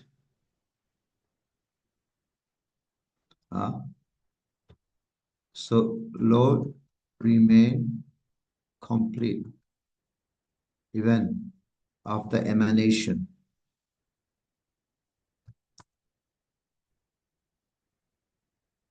He does not change. The impersonalists will say it's like if you take 100 rupees from your pockets, you take it out, it emanates from your pocket, and then that pocket becomes empty. So Mayavadi would say, when the Lord, everything emanates from the Lord, all the manifestation, and the Lord becomes dissolved, become void. You know, that's not true. But that's not, this verse defeat Mayavad. Again, this verse defeat impersonalism, right? So because even so many things coming from the Lord, but the Lord remained complete. But impersonalists will take, because many things manifested from the Lord, and the Lord has become impersonal. He has lost his form. Is that impersonalism? Say that. But that verse defeat Mayavads. This very first verse, the first invocation, defeat impersonalism. It does not change. Because in Bhagavad Gita, Lord, it is said,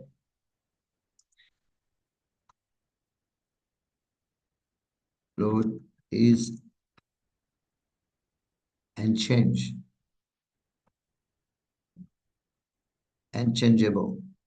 Lord is unchangeable, right? So these are the aspects. So Om is complete whole. Om also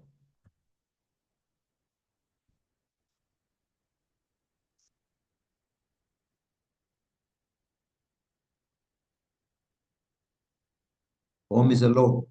Om, that's Krishna. In Bhagavad Gita, many places Krishna said, I am Om. I am Om. But what is the difference between Om and Krishna? So Om is like generic. When you say Om, it's like you're saying the Prime Minister is a post. It's Prime Minister. But there's no description of the Prime Minister, just a Prime Minister. Om is like generic.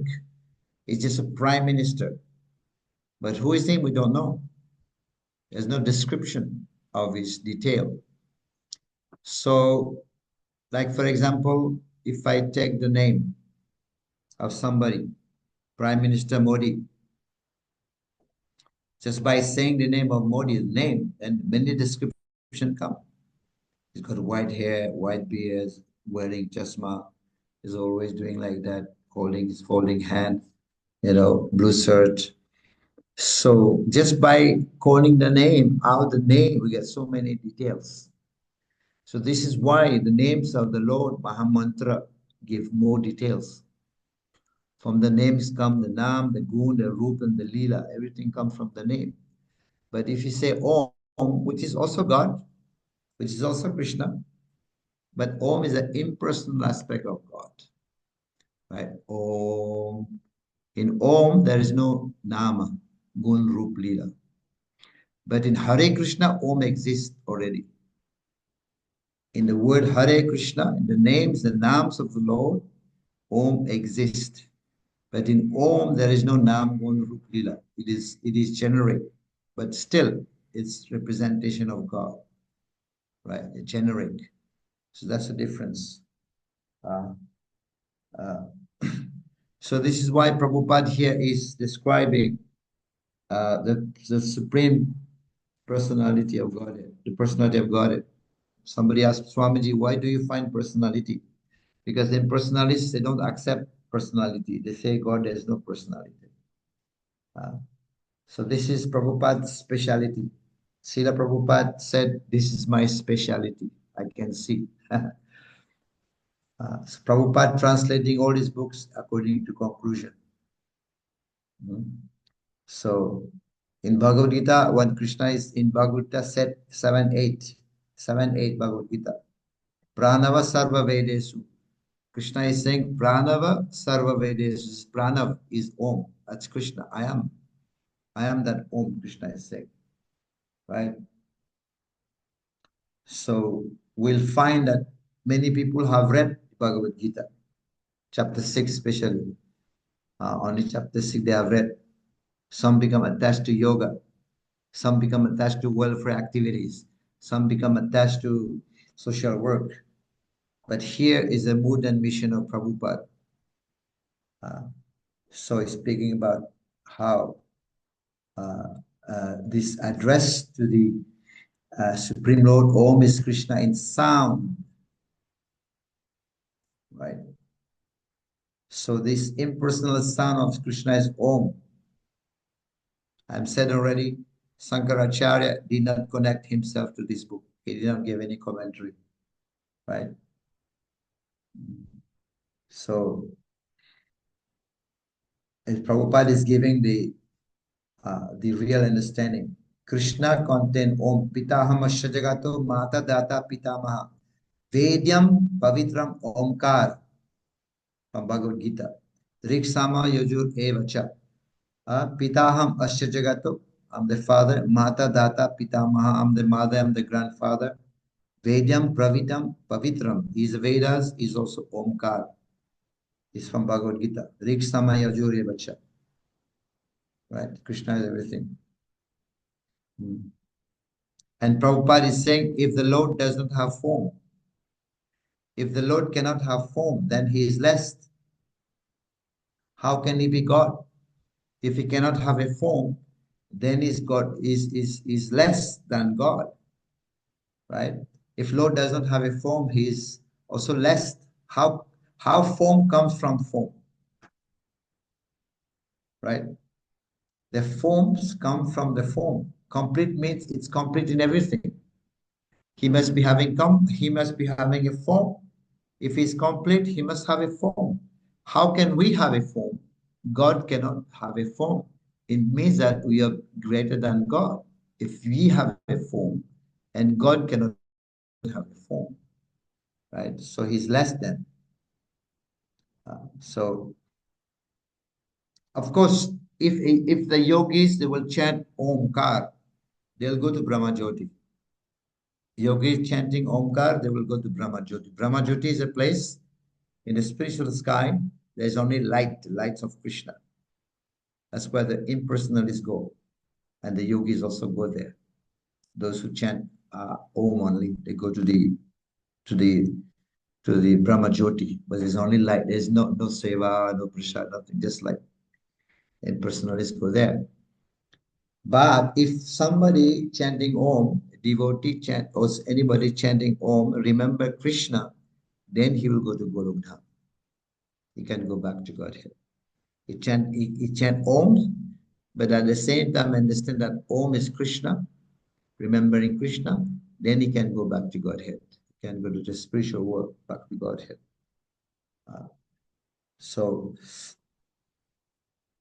And there are three aspects mentioned by Prabhupada also. The Sat aspect, the Chit aspect, Ananda aspect. Right, mentioned by Prabhupada in that book here. So what is that Sat Chit Ananda? Sat. Sat means it is eternal,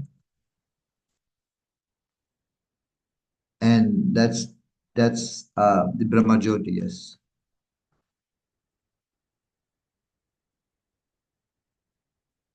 Brahma Jyoti, it is eternal. Sat, the first aspect. God is impersonal. We do accept that God is also impersonal. God doesn't have form, but he also has form. He's both. Right? We expect that God is Brahma Jyoti, God is formless. But this is the first aspect of realization. It's not the ultimate aspect of realization of God. It's the first aspect of God realization. God is impersonal. Yes, we agree with that also. Brahmeti, Paramatmeti, Bhagavaniti. This is Brahmeti, Brahma Jyoti. It's the first aspect of God. Right? We agree with that. So, and then Satchit.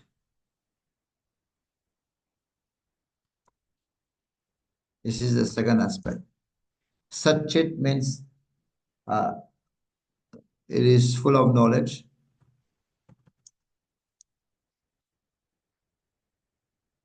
Chit means knowledge. It is full of knowledge. And that is realization of Paramatma. Right? So the yogis, they realize Paramatma. They have a relationship with Paramatma. But the impersonalists, they will say eternal Brahmajyoti. It's also good. But that's not the complete realization. Satchit and full of knowledge, but it is also the Paramatma realization. Paramatma means the Lord in the heart. The yogis, they realize that. And then we have the full aspect. This is complete aspect of God, right? So that's Bhagavan realization.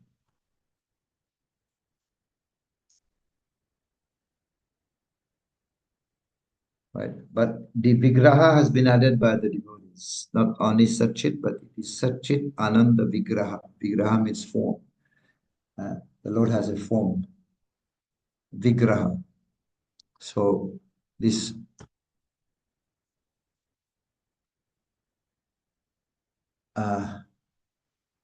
is included. Sorry, Vigraha is included. Vigraha is included in absolute truth. Yes, Sajidananda Vigraha. So Satchit Ananda, that's the Lord, Bhagavan. Bhagavan has a form, is God, he's got hand, he's got eyes, he's got pastimes, he's got Nam, Gun, Rup, and Lila. Pastime. So he's full in himself. Yes, he's full in himself. Satchit Ananda. Right. So, Paramatma is Satchit, knowledge revealed from Paramatma, there is form. In Paramatma, there is form. Because Paramatma has a form.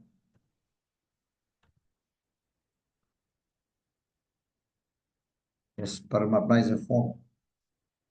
So, Bhagavan is Satchitananda. So, he is a complete person. So, this Vigraha has been added by the Vaishnavas, Satchitananda Vigraha. Paramatma is personal expansion of Brahman is impersonal expansion. Brahman is impersonal expansion. So the yogis meditate on Paramatma, right? So complete means that the Lord is complete in everything. So this verse defeat Mayavad, defeat impersonalism, right? So yeah.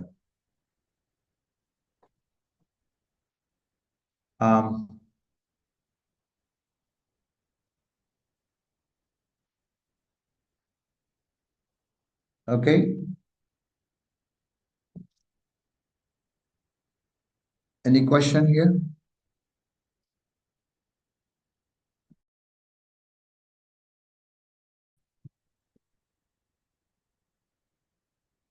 Okay, last part I want to make now. What is last part, then we'll end here. How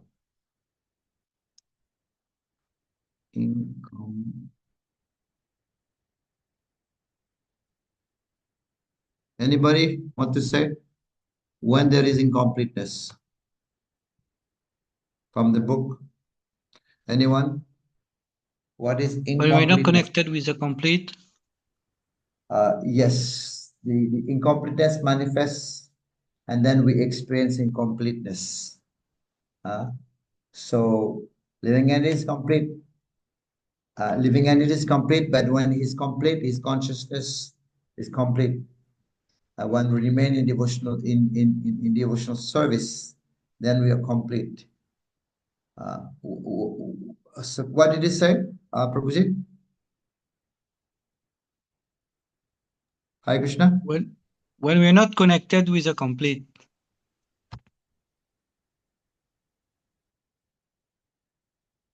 Yes. When we are not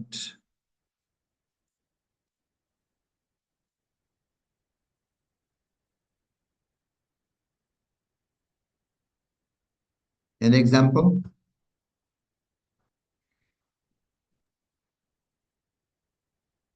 Example of the hand being not attached to the body. Yes. And the hand is not is a body. Yes, this is incompleteness. When the hand is not attached, the hand is supposed to be feeding the mouse. The belly is supposed to be, the belly is like the master, right?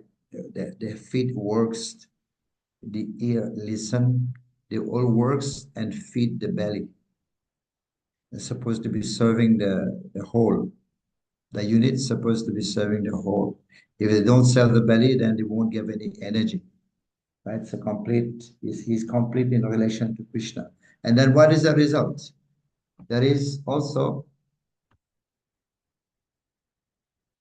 dissatisfaction, right? So when there is dissatisfaction, the result is there is dissatisfaction in the heart. There is frustration, right? These are what happen. There is fear. These are incompleteness, incomplete. Anxieties is the result of, and also fighting when there is no completeness, disappointment.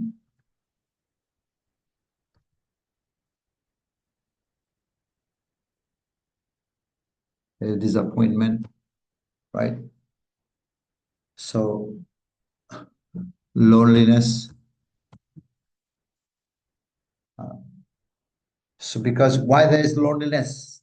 People suffering loneliness. They may have millions of Facebook friends, but still they are lonely. Because we are meant to be interacting with Krishna. We are meant to be interacting with Krishna. And if he is our main relationship, Krishna is our main relationship, right? If we are cut off from him, because our main business is to always looking for someone, right? So what is a perfect arrangement? Oh, now next point is um,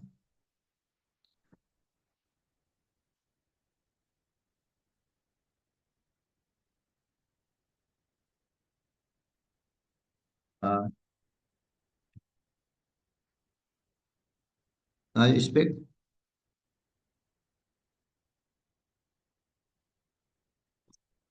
Okay. What are the perfect arrangement to be complete?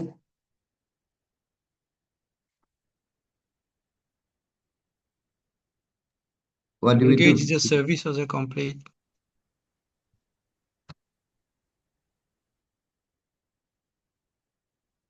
Yes, devotional service to the Lord. This is completeness. What else? Knowledge is complete. Yes. His human form is also complete because it's a way to go back to Godhead. Because after 8,400,000 form, and then you come to human being. So in the human form, we can perform devotional service. So this is why this is a complete, perfect arrangement to be complete. And this is what Prabhupada written is. I want you to write down this point. He says, I'll put it in character.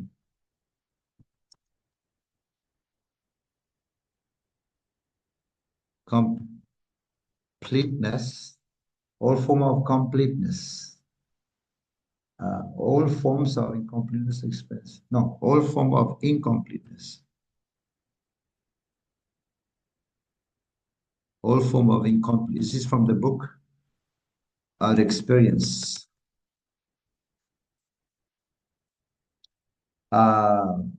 Due to incomplete knowledge of the complete whole. This is what Prabhupada said in the book. All forms of incompleteness or experience due to incomplete knowledge of the complete whole. So complete means everything. Perfect means no mistake and no faults. Prabhupada is saying Punnasya Punnamadaya means to subtract. If you subtract from the complete, if you subtract from the totality, it remains a totality, definitely. This doesn't work in this world like that, right? If you have 100 rupees, we take 100 rupees out, it remains less. And all the services in the world, Prabhupada, last point. Prabhupada is not denying social work. All services in the world, either social, political, and communal, international,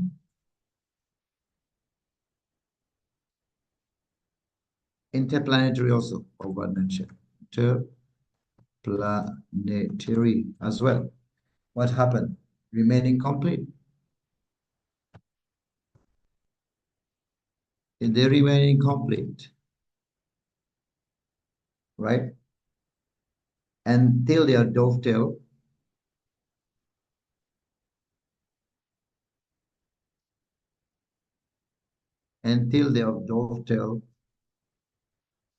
with the complete whole, right?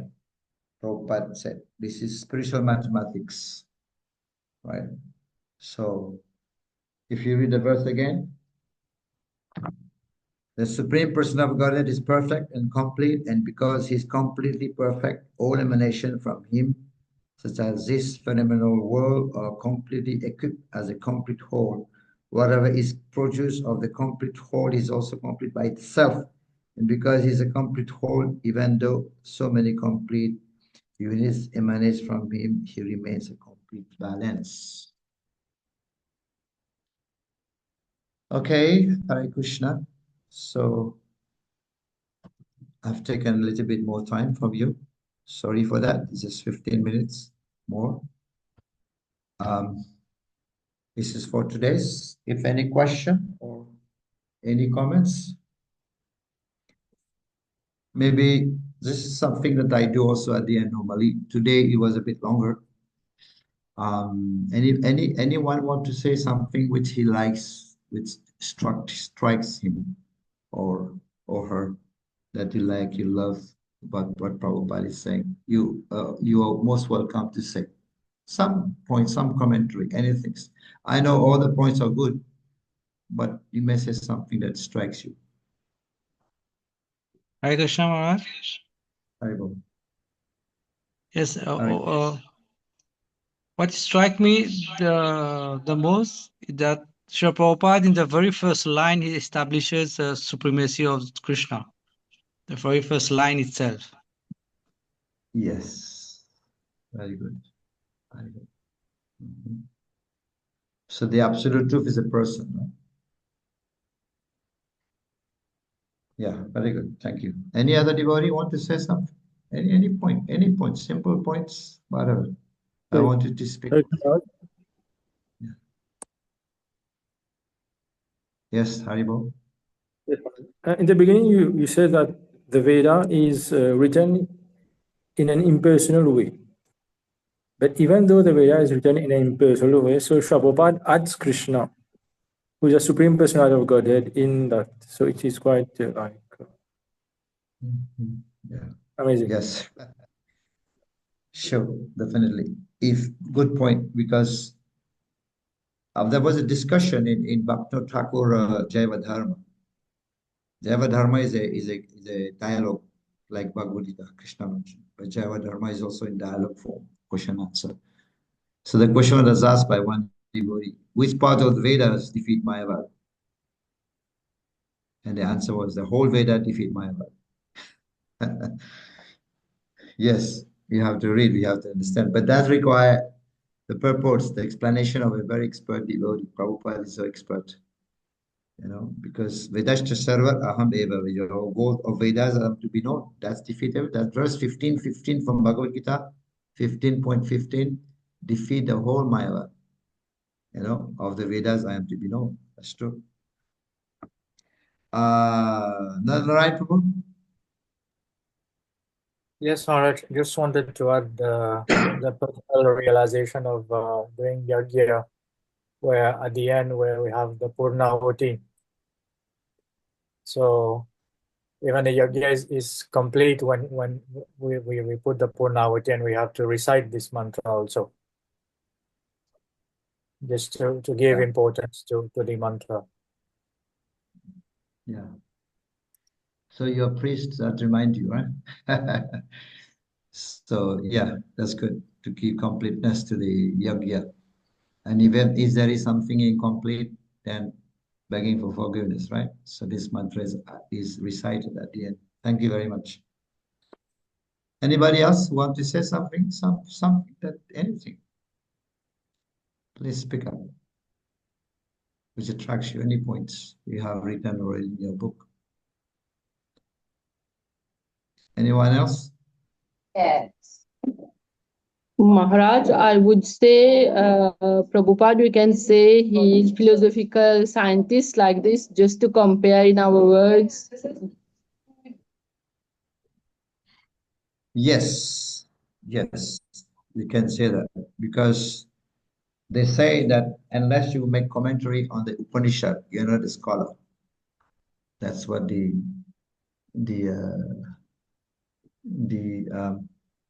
Vedic people, they say like that. Unless you have to give commentary on Isopanisad, because Isopanisad, you see, is very scholarly.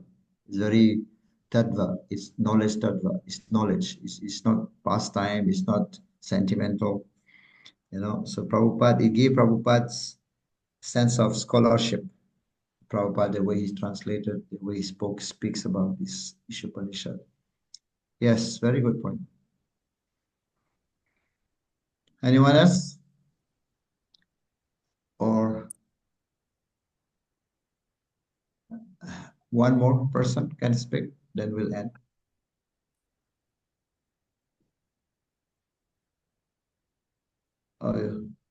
Can keep for next time. Thank you. So we'll end here. Normally we take 2 hours, but I've taken a little bit more. And please be present next week. It is Sundays and Mondays. So we will take 2 mantras per session. So Isopanisad has got 18 mantras, maybe 10 more session will end it. So it's very interesting book. And please be present and follow that and take notes. Take notes when you go home, just read it, what you have here, because if you don't read again, and you're going to forget it, because these are meant for you also in the future. You'll be good preachers. It's like sharpening the tools. When you learn, you revise a vision, do exam, that will help you to become more sharp in your preaching programs. Hare Krishna. So thank you very much, everyone. Hare Krishna. Hare Krishna, Maharaj. Hare Krishna Maharaj. Haribol Vancha Kalpatarvyascha Kripa Sindhubhya Vacha Paritanam Pavanebhyo Vaishnavebhyo Namo Namaha. And please don't forget, everyone should send their homework assessment, the question banks, please. We have given 1 more week. After that, we will not consider your work. Please send all your assessment work, your homework, especially the question bank. Hare Krishna.